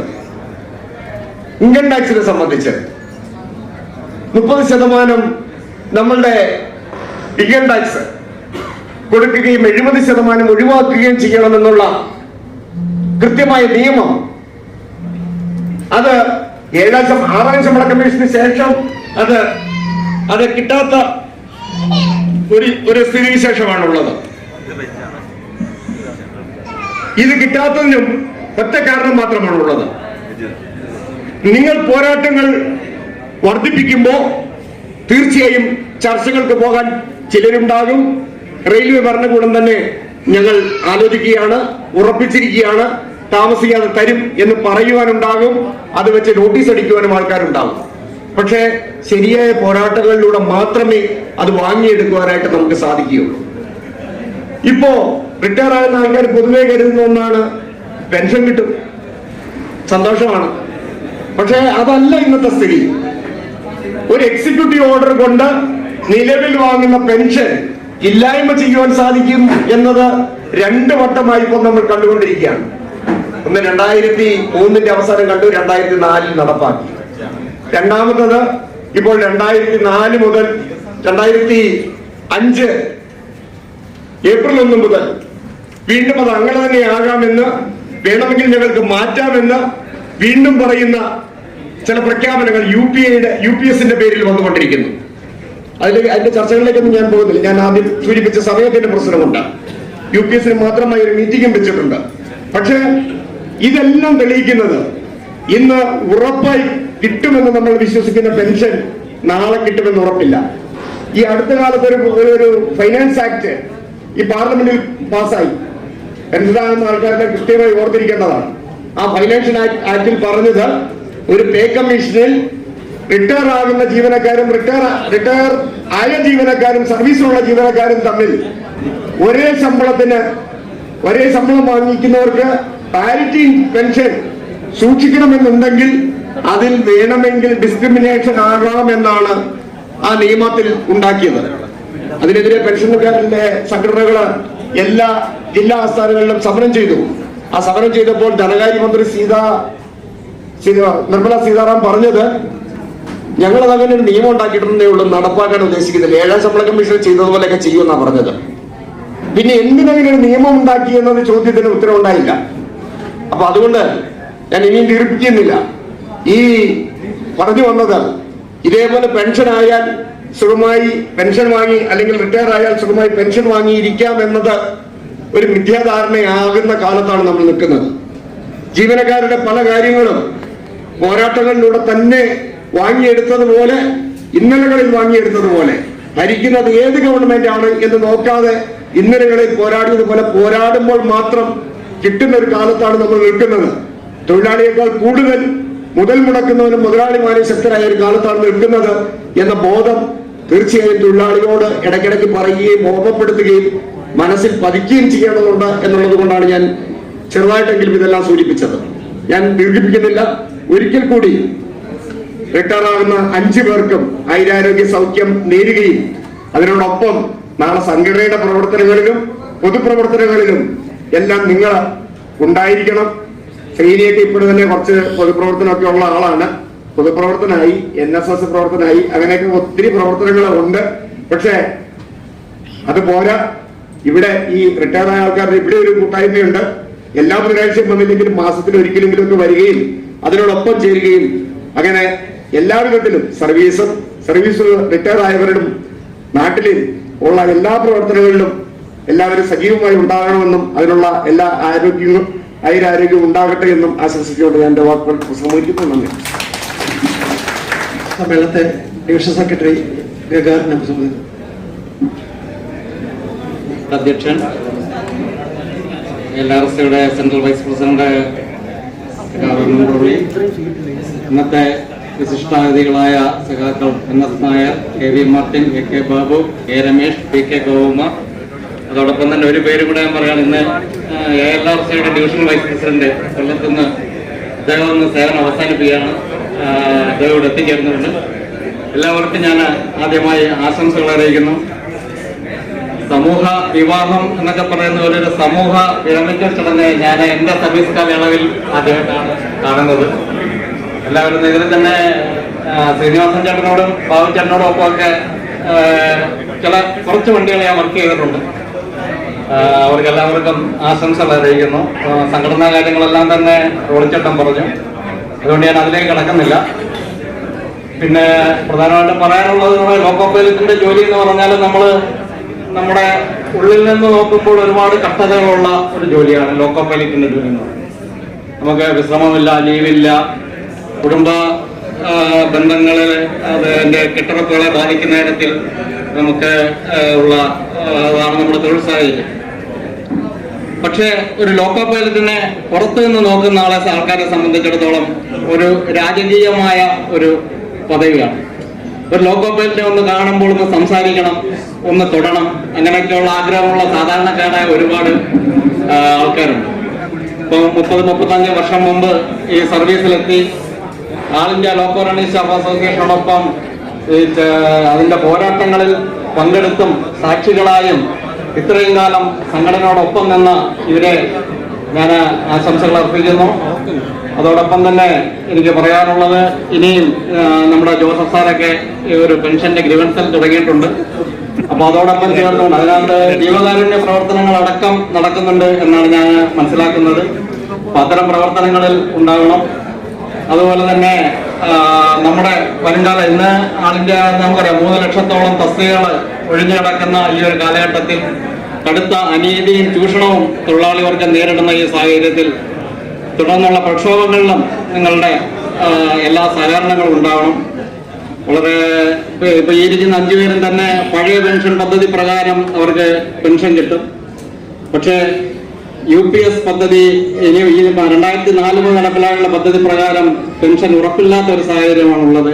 അപ്പം ഈ ഒരു UPS എന്ന് പറയുന്ന പുതിയൊരു പദ്ധതി വന്നിട്ടുണ്ട്.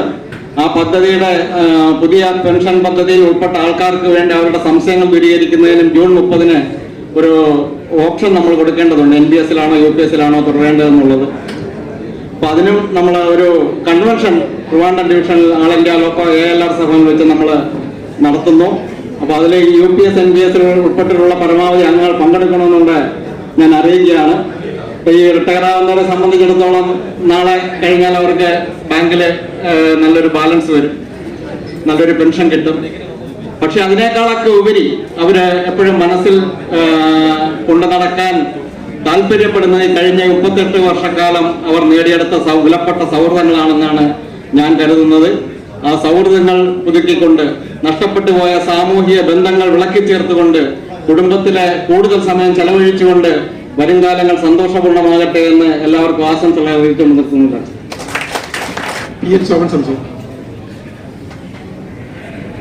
ബഹുമാനപ്പെട്ട അധ്യക്ഷൻ, ഇന്നത്തെ നമ്മുടെ വിശിഷ്ടാതിഥികൾ 5 പേര്, അവരുടെ കുടുംബാംഗങ്ങൾ, നമ്മുടെ ALRCയുടെ പ്രിയപ്പെട്ട തൊഴിലാളി സുഹൃത്തുക്കളെയും നേതാക്കളെയും പ്രിയപ്പെട്ട പെൻഷൻ ജീവനക്കാരെ, റെയിൽവേ തൊഴിലാളികളെ, ഒരുമിച്ച് 5 പേര് റിട്ടയർ ആവുന്നതിനെ സംബന്ധിച്ച് നമ്മളിപ്പോൾ ചർച്ച ചെയ്തപ്പോൾ ഇന്ന് നിങ്ങൾ പത്രം വായിച്ചപ്പോൾ കണ്ടു കാണും, ഇന്ന് റിട്ടയർ ആവുന്ന സംസ്ഥാന ജീവനക്കാർ എത്രയുണ്ടെന്ന് അറിയാം? 12,000. ഇന്നത്തെ ദിവസം മെയ് മാസം 31-ാം തീയതി റിട്ടയർ ആവുന്ന സംസ്ഥാന ജീവനക്കാർ എത്രയുണ്ടെന്ന് അറിയാമോ? 13,100 പേരാണ്. ഇന്നത്തെ പത്രം വായിച്ചവർക്കറിയാം. 13,100 പേര് ഇന്നൊരു ദിവസം റിട്ടയർ ആവുന്നുണ്ട്. അതിന്റെ അടിക്കുറിപ്പിൽ അവർ എഴുതുന്നുണ്ട് എന്തുകൊണ്ട് അങ്ങനെ ഒരുമിച്ച് വന്നു, എന്തുകൊണ്ടായിരിക്കും. ഇതെല്ലാവരും ഡേറ്റ് ഓഫ് ബർത്ത് 1960 വർഷം മുമ്പ് 60 കാലഘട്ടമാണ്. 1960 എന്ന് പറഞ്ഞാൽ 60 വർഷം മുമ്പ് അല്ലെ 70 വർഷം മുമ്പ് അന്നത്തെ ജീവിത സാഹചര്യം, അന്ന് സ്കൂളിൽ ചേർക്കുന്ന സാഹചര്യം, അതിനെപ്പറ്റി ആലോചിക്കണ ഇന്നത്തെ കുട്ടികൾക്കറിയില്ല. കുറച്ചുകൂടി ആലോചിക്കുക. അന്ന് കുട്ടികളെ സ്കൂളിൽ ചേർക്കുന്നത്, ഞങ്ങളെയൊക്കെ സ്കൂളിൽ ചേർത്തത് 99% വീട്ടുകാരും ചേർത്തത് ഒരു നേരത്തെ ഭക്ഷണത്തിന്, ഉപ്പുമാവ്, അങ്ങനെയുള്ള കാര്യത്തിന് നമ്മുടെ പേരൻസിനെ ഒഴിവായി ഈ കുട്ടികളെ കൊണ്ടേ ആക്കാനൊക്കെ തന്നെയാണ്. 60-65 വർഷം മുമ്പിലത്തെ കഥ ഞാൻ പറഞ്ഞത്. ഇന്നത്തെ കുട്ടികൾക്ക് അതറിയില്ല. അന്ന് നമ്മൾ 5 വയസ്സ് കഴിഞ്ഞാലും ജൂൺ 1-ന് 5 വയസ്സ് തികയണം, അല്ലെങ്കിൽ 6 വയസ്സ് തികയണം. ഇപ്പൊ 6 വയസ്സാണ് കേന്ദ്ര വിദ്യാലയം.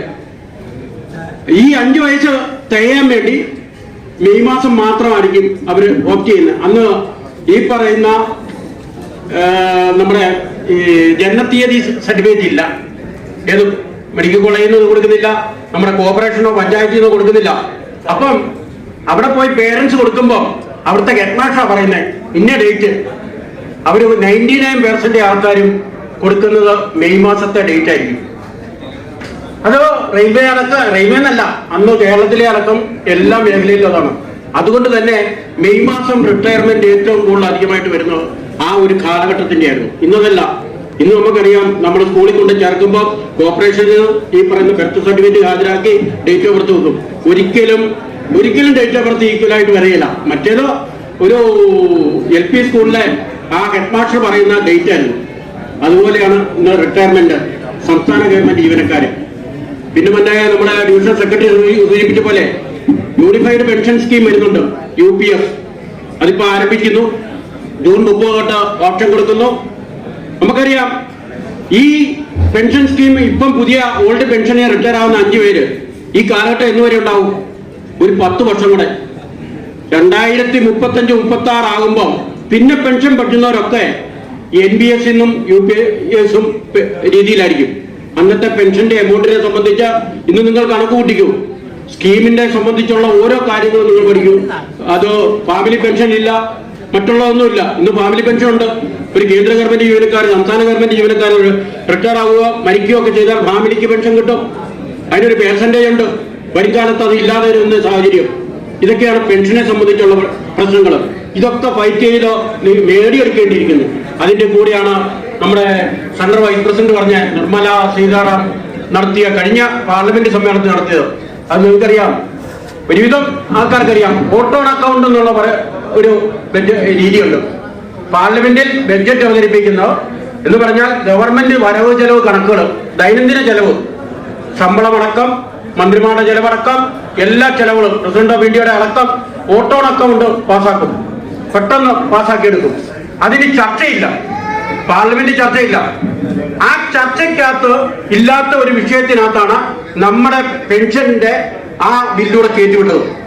ഒരു ചർച്ചയും ഇല്ലാതെ പാസ്സാകാൻ വളരെ ഗൗരവമായിട്ടാണ് കേന്ദ്ര ഗവൺമെന്റ് ജീവനക്കാര് അതിനെ കണ്ടത്.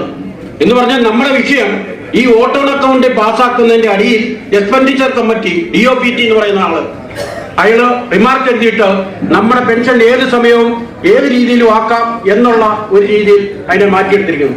എന്നിട്ട് മന്ത്രി പറഞ്ഞിട്ടുണ്ട് അതെങ്ങനെ ഓർഡർ കിടക്കട്ടെ. നമുക്കറിയാം ഇവിടെ ഓർഡർ പലതും വരുന്നുണ്ട്. റെയിൽവേ നമ്മുടെ ജീവനക്കാരുടെ ഓർഡറുകൾ, നമ്മുടെ ലോക്കൽ റണ്ണിംഗ് സ്റ്റാഫിന് വേണ്ടി ഓർഡറുകൾ ഇറങ്ങും. DME എന്ന് പറയും, DME DE എന്ന് പറയും. ആ ഓർഡർ എങ്ങനെ കിടക്കുന്നത്? ഈ ദൈനംദിന രീതിയിൽ വർക്ക് ചെയ്യുന്നു. ഒരു ഓർഡർ ഇറങ്ങിയാൽ 6 മാസം കൊണ്ട് കാലാവധി. എന്താ? ഏത് നിയമവും 6 മാസമാണ്. അത് 6 മാസത്തിനകം അതിനെ നിയമവശത്തോടെ ചലഞ്ച് ചെയ്യാം. നമ്മുടെ കോൺസ്റ്റിറ്റ്യൂഷൻ റൂളിൽ അതുണ്ട്.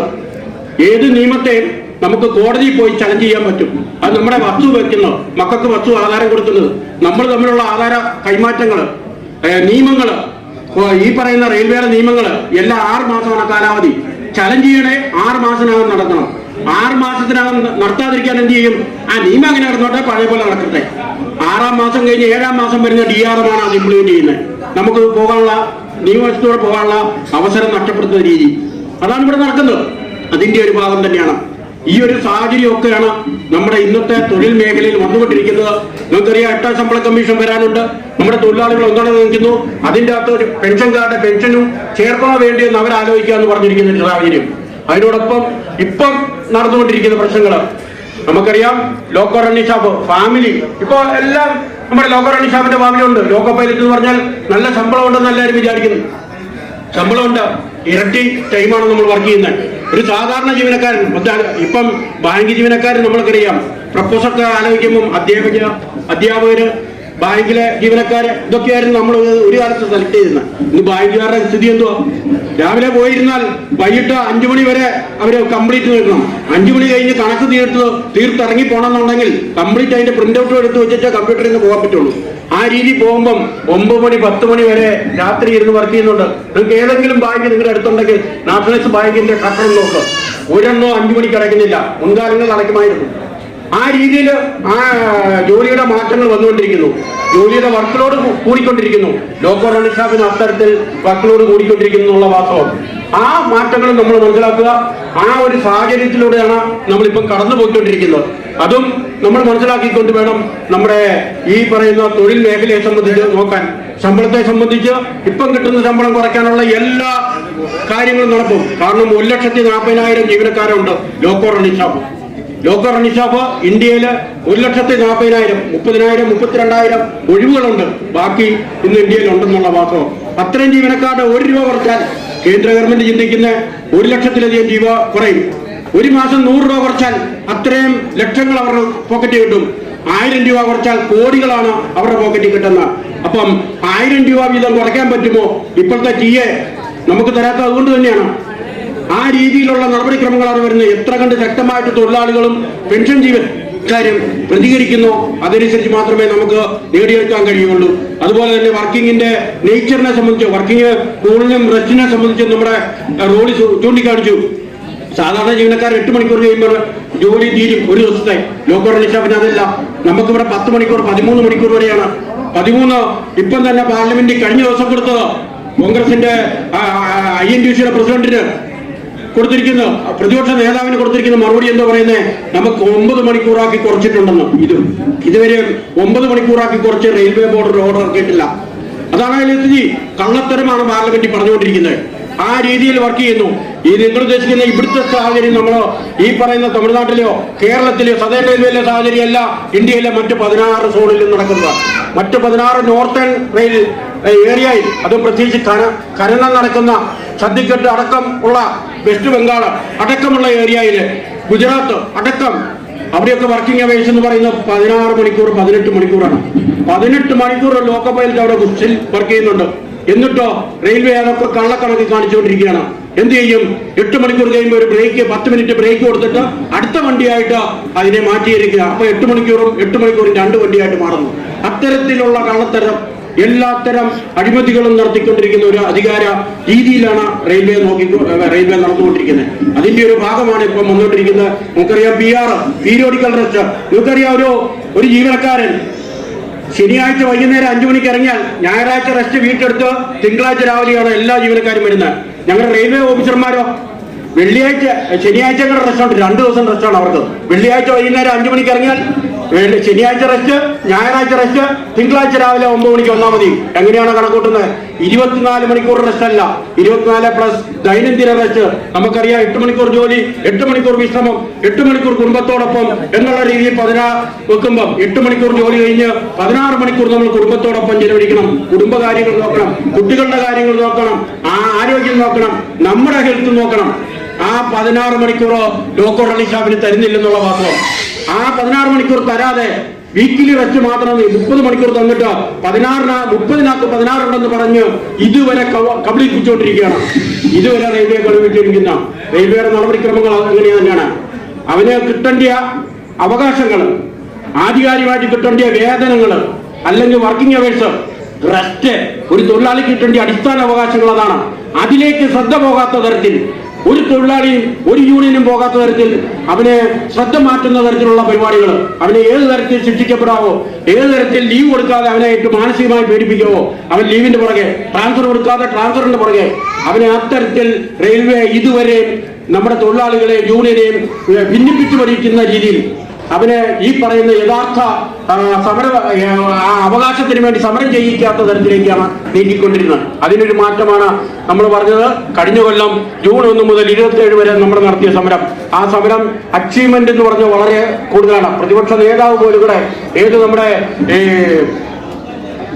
പ്രതിപക്ഷ നേതാവ് ഡൽഹിയിലെ റണ്ണിംഗ് റൂമും ലോക്കോറണി സ്റ്റാഫ് താമസിക്കുന്ന റണ്ണിംഗ് റൂമും റെസ്റ്റ് റൂമും എല്ലാം പോയി കണ്ടു, അതിനെപ്പറ്റി പഠിച്ചു. ലോക്കോയ്ക്കകത്ത് കയറി ടോയ്ലറ്റ് ഇല്ലാന്ന് ബോധ്യപ്പെട്ടു. ഏതെങ്കിലും ഒരു ടോയ്ലറ്റ് ഒരു ലോക്കോയി പ്രൊവൈഡ് ചെയ്തിട്ട് മന്ത്രി ഉദ്ഘാടനം ചെയ്തിട്ട് മുഴുവൻ ഇംപ്ലിമെന്റ് ചെയ്യും. എല്ലാ പത്രത്തിലും വരും ലോക്കോയ്ക്കകത്ത് ടോയ്ലറ്റ് ഉണ്ടെന്ന്. ആകെ ഈ ഒരെണ്ണത്തെ കാണുള്ളൂ. നമുക്ക് അറിയാം 15,000 ലോക്കോ ഉണ്ടെന്ന് ഇന്ത്യൻ റെയിൽവേയിൽ. 15,000 ലോക്കോ. ആ 13,000-13,000-ലധികം ലൈനിലുണ്ട്. ബാക്കിയൊക്കെയാണ് ഷെഡിലൊക്കെ ആയിട്ട് കിടക്കുന്നത്. ആ ലോക്കോയ്ക്കകത്ത് 1-2 ലോക്കോയ്ക്കകത്ത് ഈ പറയുന്നത് ഫിറ്റ് ചെയ്തിട്ട് ഇതിലെല്ലാം പ്രൊവൈഡ് ചെയ്തിട്ടുണ്ടെന്ന് പറഞ്ഞാൽ എന്തോ ഒരു 15-16 മണിക്കൂർ തുടർച്ചയായിട്ട് വർക്ക് ചെയ്യുന്ന, ഇപ്പോഴാണ് ഒരു സ്ത്രീകൾ ഏറ്റവും കൂടുതൽ വരുന്നുണ്ട്, യുവതികൾ ഏറ്റവും കൂടുതൽ സ്ത്രീകൾ വർക്ക് ചെയ്യുന്ന ഒരു മേഖലയായിട്ട് മാറിയിട്ടുണ്ട്. 1800-ലധികം ഇന്ത്യയിലാകെ വർക്ക് ചെയ്യുന്നുണ്ട്. അവർക്കൊക്കെ ടോയ്ലറ്റിൽ പോകാൻ സൗകര്യമില്ലെന്ന് പറഞ്ഞു കഴിഞ്ഞാൽ ഇവരൊക്കെ പറയുന്നത് അത് വേണ്ടാന്നോ. ഭക്ഷണം കഴിക്കാൻ സമയം തരുന്നുണ്ട്, അതില്ല. ഈ അടിസ്ഥാന അവകാശങ്ങൾക്ക് വേണ്ടിയാണ് കഴിഞ്ഞ ഈ സമരം നടന്നത്. അന്നേരാണ് നമ്മുടെ പാർലമെന്റിനും ജനപ്രതിനിധികൾക്കും രാഷ്ട്രീയക്കാർക്കും ബോധ്യപ്പെടുന്നത് ഇതിന് ഈ പറയുന്ന നമ്മുടെ ലോക്കോയ്ക്കകത്ത് ഈ വക സൗകര്യങ്ങളില്ല, ഭക്ഷണം കഴിക്കാൻ 5 മിനിറ്റ് സ്റ്റോപ്പോ സൗകര്യങ്ങളോ തരുന്നില്ല എന്നുള്ള വാസ്തവം. നമുക്കറിയാം, നിങ്ങൾക്ക് യാത്ര ചെയ്യുന്നവർക്കൊക്കെ AC-ക്കകത്ത് യാത്ര ചെയ്യുന്നവർക്കോ അല്ലെ കോച്ചിനകത്തോ യാത്ര ചെയ്യുന്നവർക്ക് അറിയാം, അതിൻ്റെ അകത്ത് യാത്ര ചെയ്യുമ്പോൾ അവർ സുഖിച്ചായിരിക്കുന്നത്.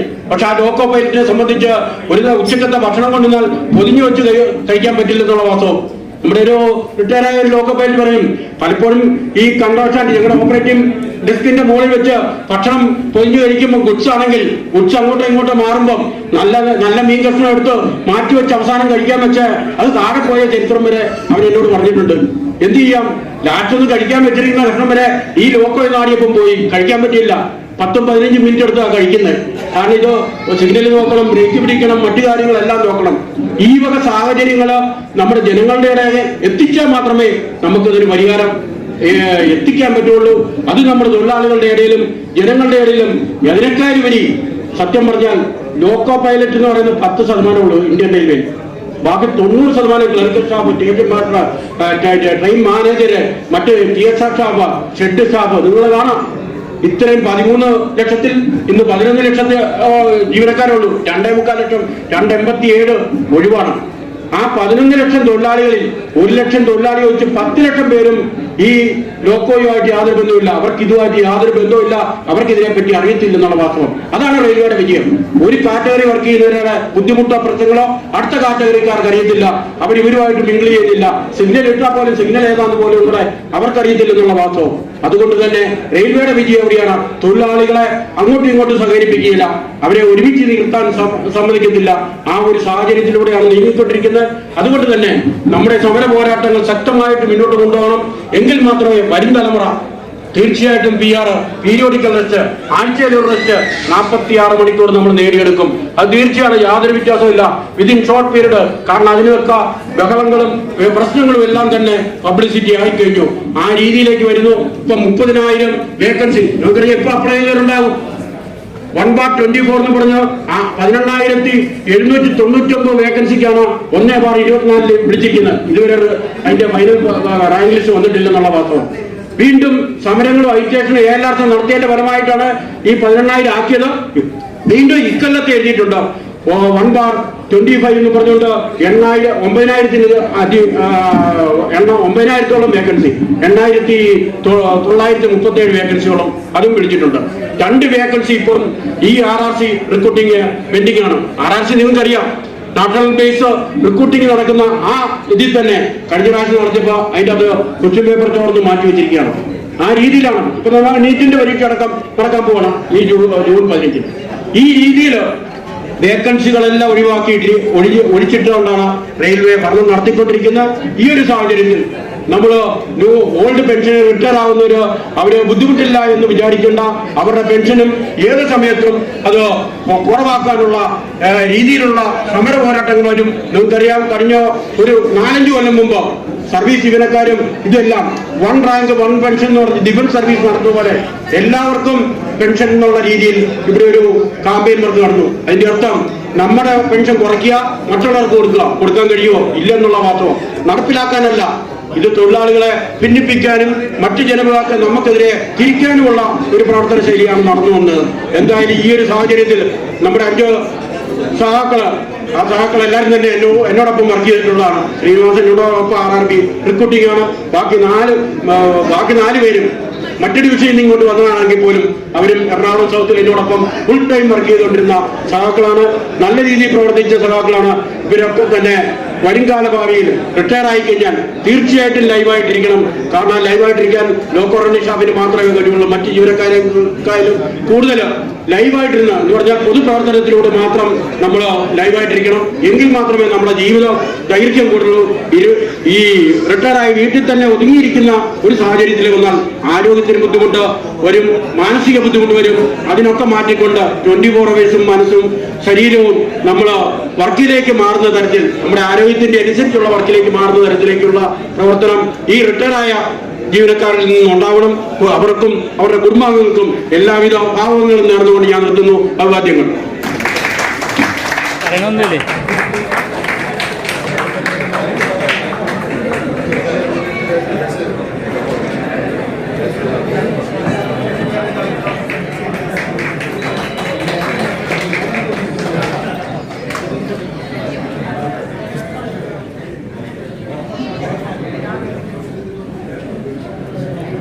മിഠായി കൂടി ഉണ്ട്.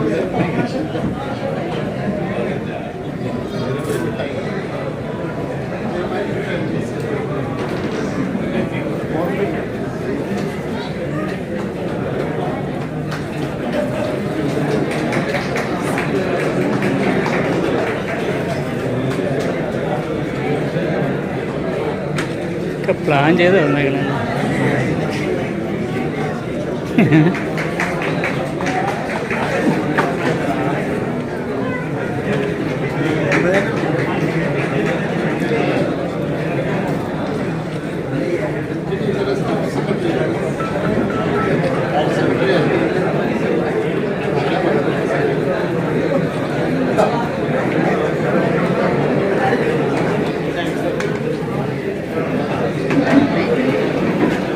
ബഹുമാനപ്പെട്ട അധ്യക്ഷൻ, ഏറ്റവും പ്രിയങ്കരനായ ശ്രീനിവാസൻ നായർ, രാജി, മാർട്ടിൻ, ടീച്ചർ, ബാബു, വിജയലക്ഷ്മി, ഗണേഷ്, രേഖ, ഗോപകുമാർ, റജി, അവരുടെ കുടുംബാംഗങ്ങളെ, പ്രിയമുള്ള സഹപ്രവർത്തകർ,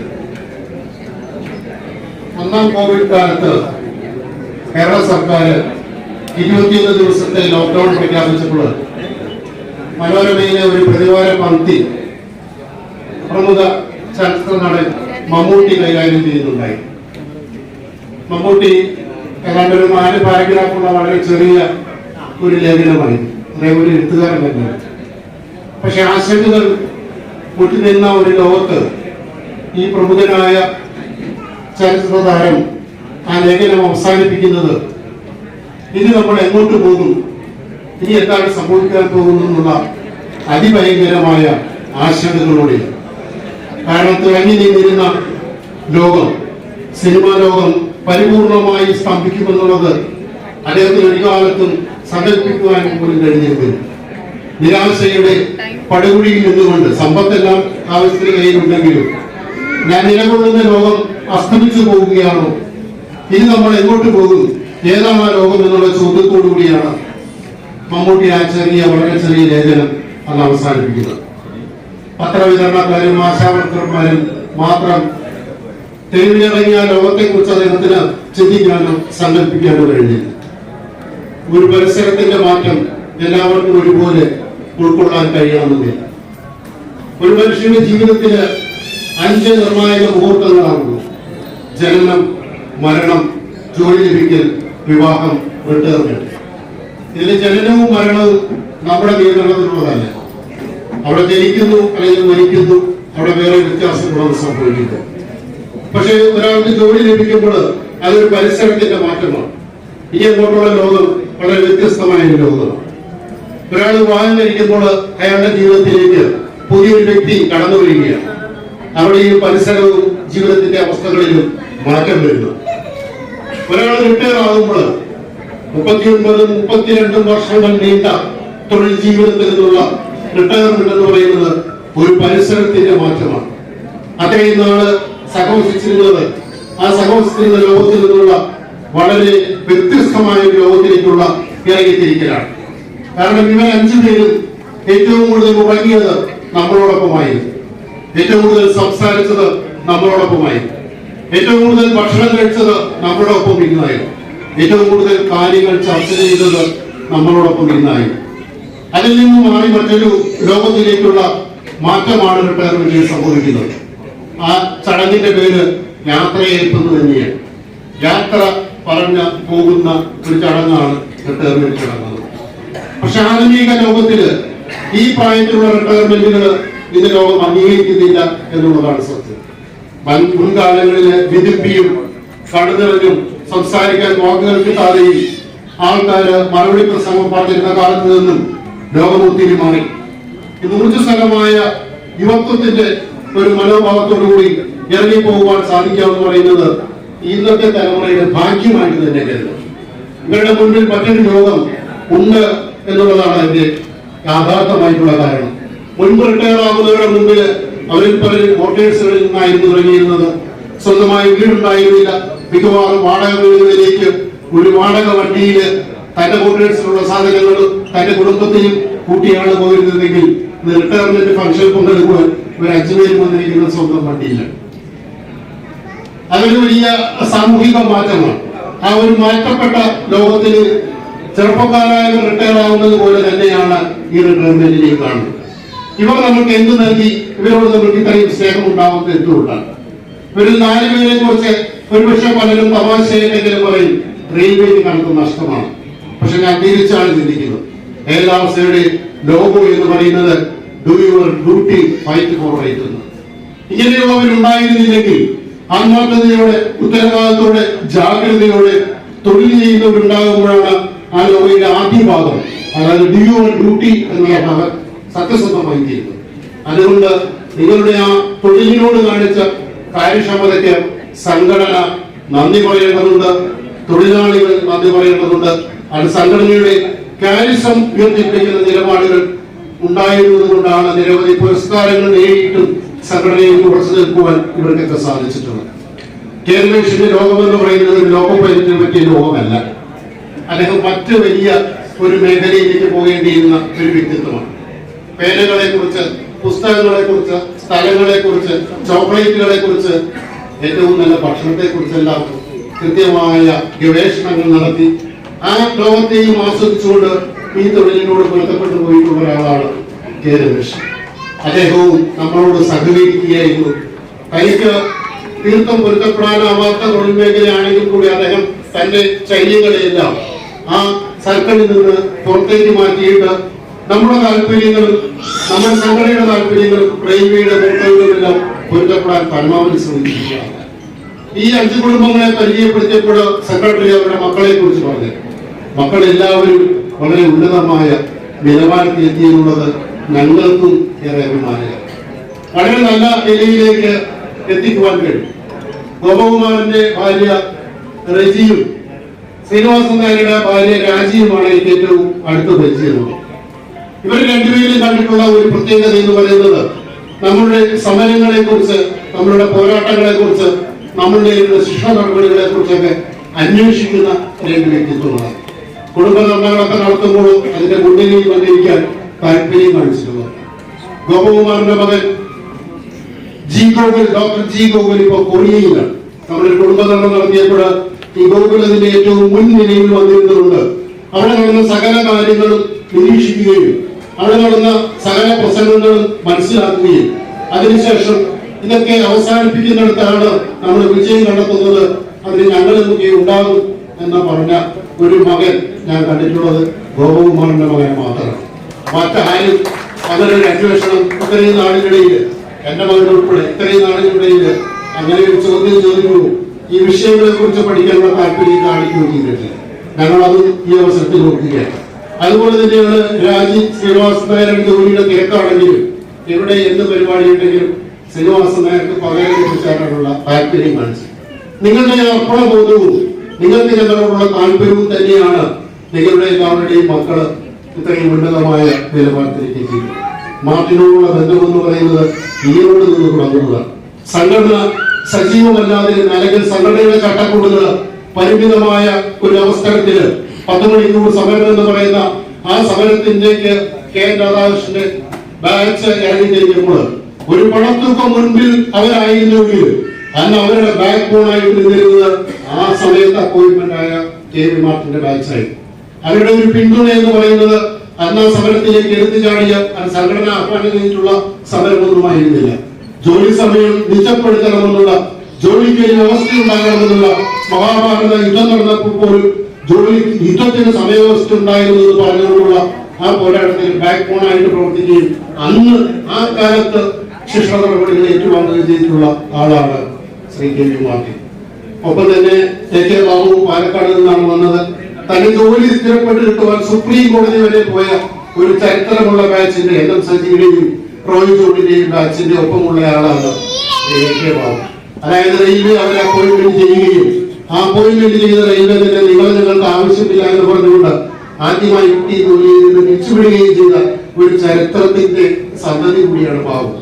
ബാബു പാലക്കാട് വർക്ക് ചെയ്യുന്ന കാലത്ത് വിജയലക്ഷ്മി തന്റെ ഭർത്താവിന്റെ ജോലിയുടെ വരുമാനം, അന്നത്തെ വരുമാനമൊക്കെ വളരെ പരിമിതമായി. കണ്ടക്ടറും കൂട്ടുപിടിക്കാനായത് 5ാം ശമ്പള കമ്മീഷന് ശേഷം മാത്രമാണ്. അതിനു മുമ്പെല്ലാം ഇവിടെ ഇരിക്കുന്ന ഒരു ഭൂരിപക്ഷം പേര് 20ാം തീയതി ആവുന്നതിന് വേണ്ടി കാത്തിരുന്ന ഒരു തലമുറയാണ് ഇവിടെ ഇരിക്കുന്നവരിൽ ഭൂരിപക്ഷവും. അക്കാലങ്ങളിൽ അതൊക്കെ ഓർക്കുന്നത് തന്നെ വളരെ കുറച്ചുപേരായി. ക്യാഷ് അടവും ക്യാഷ് 20ാം തീയതി 21ാം തീയതി വന്നില്ലെങ്കിൽ പിന്നെ വരുന്നത് 25ാം തീയതി. ഈ ഗുഡ്സ് വർക്ക് ചെയ്യുന്നവര് 20നോ 21നോ ഹെഡ്ക്വാർട്ടറിൽ എത്തിയില്ലെങ്കിൽ അതിന് ശമ്പളം കിട്ടില്ല. ആ കാലത്ത് നിന്നെല്ലാം എത്രയോ മാറിയ ലോകത്തിലേക്ക് നമ്മൾ അക്കാലത്ത് ഒരു NIC ഏജന്റായി തന്റെ സമയം അതിനുവേണ്ടി മാറ്റി വെച്ച ആളാണ് ഉദ്യോഗമായി. ഞാൻ പറഞ്ഞു വരുന്നത് 5 പേരും അവരുടെ 5 സഹധർമ്മിണികളും ഈ തൊഴിലിനോടും ഈ തൊഴിൽ സാഹചര്യങ്ങളോടും പൊരുത്തപ്പെട്ടുകൊണ്ടുള്ള ജീവിതം നയിച്ചതുകൊണ്ടാണ് മിടുക്കന്മാരും മിടുക്കികളുമായ കുടുംബാംഗങ്ങളെ മക്കളെ അവർക്ക് ലഭിച്ചത്. നിങ്ങളുടെ ജീവിതം, നിങ്ങളുടെ 39 വർഷം മുതൽ 32 വർഷം വരെയുള്ള ശ്രീനിവാസൻ നായരുടെ മുതൽ ഗോപകുമാർ വരെയുള്ളവരുടെ തൊഴിൽ ജീവിതം എന്ന് പറയുന്നത് ഈ രാഷ്ട്രത്തിനാണ് നൽകിയത്, ഈ രാജ്യത്തിനാണ് നൽകിയത്. ഇപ്പോൾ നാഷണൽ ഹൈവേയുടെ പണിയൊക്കെ നടക്കുകയാണ്. എന്താണ് റെയിൽവേയുടെ വിലയെന്ന് ഇപ്പോഴാണ് യാത്രക്കാർ അറിയുന്നത്. 4-5 മണിക്കൂറുകൾ കൊണ്ട് 50-60 കിലോമീറ്ററുകളുടെ റോഡിലൂടെ വാഹനങ്ങൾ ഇഴഞ്ഞു നീങ്ങുമ്പോൾ 30-35 മിനിറ്റ് കൊണ്ട് 50-60 കിലോമീറ്ററുകൾ നമ്മുടെ ട്രെയിൻ സഞ്ചരിക്കുകയാണ്. യാത്രക്കാരെ യഥാസമയത്ത് എത്തിക്കുകയാണ്. 100 കിലോമീറ്റർ പോകുന്ന ട്രെയിൻ 36 സെക്കൻഡ് കൊണ്ട് 1 കിലോമീറ്റർ കടന്നു പോകുമെങ്കിൽ ശ്രീനിവാസൻ നായരാണ് ഓടിക്കുന്നതെങ്കിൽ അത് ഒരിക്കലും 37 സെക്കൻഡ് ആകില്ല, അത് 36 സെക്കൻഡ് തന്നെയായി. ഓരോ യാത്രക്കാരനെയും യഥാസമയം സ്ഥലത്ത് എത്തിക്കാനുള്ള ജാഗ്രത എന്ന് പറയുന്നത് വളരെ നിർണായകമാണ്. ഞാനത് വേറെ അയലോക്കത്തെത്തില്ല. അത്രയും കൃത്യമായ ജാഗ്രതയോടുകൂടി ജോലി ചെയ്തിട്ടുള്ളവരാണ് ശ്രീനിവാസൻ നായരും മാർക്കിനും എ കെ ബാബുവും ഗോപകുമാറും രമേശും. ആ ജാഗ്രതയെ, ആ അറക്ട്നെസ്സിനെ, കാര്യക്ഷമതയെ, അതിനെല്ലാം ഉപരിയായിട്ട് ഇവരിൽ പൊതുവായി കാണുന്ന മറ്റൊരു സവിശേഷത എന്ന് പറയുന്നത് ഇവരൊരിക്കലും ഒരു അധികാര കസേരയിലേക്ക് ഒരു ദിവസം പോലും ഇരിക്കാൻ താല്പര്യമുണ്ടായിരുന്നവരായിരുന്നില്ല. മാർട്ടിൻ മാത്രമാണ് കുറച്ച് ദിവസം അങ്ങനെ ഇരുന്നത്. 39 വർഷക്കാലവും ആ ക്യാബിനുള്ളിലെ ശബ്ദവും ആ ക്യാബിനുള്ളിലെ ചൂടും ആ ക്യാബിനുള്ളിൽ ഉണ്ടാകുന്ന എല്ലാ അലോസരങ്ങളും ഇവർ അനുഭവിച്ചുകൊണ്ടാണ് 39 വർഷക്കാലം കംപ്ലീറ്റ് ചെയ്തത്. ശ്രീനിവാസൻ നായർ അവസാനം വന്ദേ ഭാരത് ഓടിക്കുമ്പോൾ ഏതാണ്ട് 23 തരം ലോക്കോകളിൽ അദ്ദേഹം ജോലി ചെയ്തിട്ടുണ്ട്. ആ ലോക്കോകളെ കുറിച്ചെല്ലാം അഗാധമായ പാണ്ഡിത്യവും അദ്ദേഹത്തിന്റെ ഒരു ലോക്കവും ഫെയിലായിട്ടില്ലെന്നാണ് എന്റെ അറിവ്. അത്രയും ജാഗ്രതയോടുകൂടി വിഷയങ്ങൾ പഠിക്കുകയും അദ്ദേഹത്തിന് വേണമെങ്കിൽ ഒരു ഇൻസ്പെക്ടർ ആകാമായിരുന്നു, അദ്ദേഹത്തിന് വേണമെങ്കിൽ ഒരു CCR ആകാമായിരുന്നു, അദ്ദേഹത്തിന് വേണമെങ്കിൽ ഒരു ഓഫീസർ ആകാമായിരുന്നു. ഈ ടെസ്റ്റുകളെല്ലാം എഴുതി പാസ്സാകാൻ തക്ക ജ്ഞാനമുള്ള, നോളജുള്ള ഒരു വ്യക്തിത്വമാണ് ശ്രീനിവാസൻ നായർ. പക്ഷെ അദ്ദേഹം ഒരിക്കലും അങ്ങനെ ചിന്തിച്ചിട്ട് പോലും ഇല്ല എന്നുള്ളതാണ് സത്യം. നമ്മളോടൊപ്പം ആയിരിക്കുക എന്നുള്ളത് അത് ഈ 5 പേരിലും കണ്ടിട്ടുള്ള ഏറ്റവും വലിയ സവിശേഷതയാണ്. ഒരു ദിവസത്തേക്കാണെങ്കിൽ പോലും എനിക്ക് വണ്ടി മതി, ഞാൻ ജോലി ചെയ്തുകൊള്ളാം എന്ന് പറയുന്ന ഈ അർപ്പണ മനോഭാവമുള്ള വ്യക്തിത്വങ്ങൾ ഉള്ളതുകൊണ്ട് കൂടിയാണ് സംഘടനയ്ക്ക് അതിവിടെ ഡു യുവർ ഡ്യൂട്ടി എന്ന് പറയുന്ന ഭാഗത്തെ ന്യായീകരിക്കാൻ കഴിയുക, അതിനോട് നീതി പ്രവർത്തിക്കാൻ കഴിയുക. നിങ്ങളുടെ ജീവിതം ഒരിക്കലും ഒരു വിശ്രമത്തിലേക്ക് പോകില്ല, നിങ്ങൾക്ക് വിശ്രമിക്കാനും കഴിയില്ല. നിങ്ങളുടെ ജീവിതം കൂടുതൽ കർമ്മപൂർണമായ, കൂടുതൽ ഉത്തരവാദിത്വപൂർണമായ മേഖലകളിലേക്ക് വഴിതിരിച്ചുകൊണ്ട് ഇനി നിങ്ങൾക്കുള്ള ജാഗ്രതയും, ഇനി നിങ്ങൾക്കുള്ള അറിവും, ഇനി നിങ്ങൾക്ക് മറ്റുള്ളവരുടെ ഇടപെടാനുള്ള താല്പര്യവും അങ്ങനെ തന്നെ മുൻപോട്ട് കൊണ്ടുപോയുള്ള ഒരു ജീവിതമാകട്ടെ എന്ന് ആശ്വസിച്ചുകൊണ്ട് എല്ലാത്തിനും ഉപരിയായിട്ട് ഈ വേദി തിരഞ്ഞെടുത്തതിനുള്ള വ്യക്തിപരമായ നന്ദിയും കൂടി അറിയിച്ചുകൊണ്ട് ഞാൻ എന്റെ വാക്കുകൾ ചെയ്യുന്നു.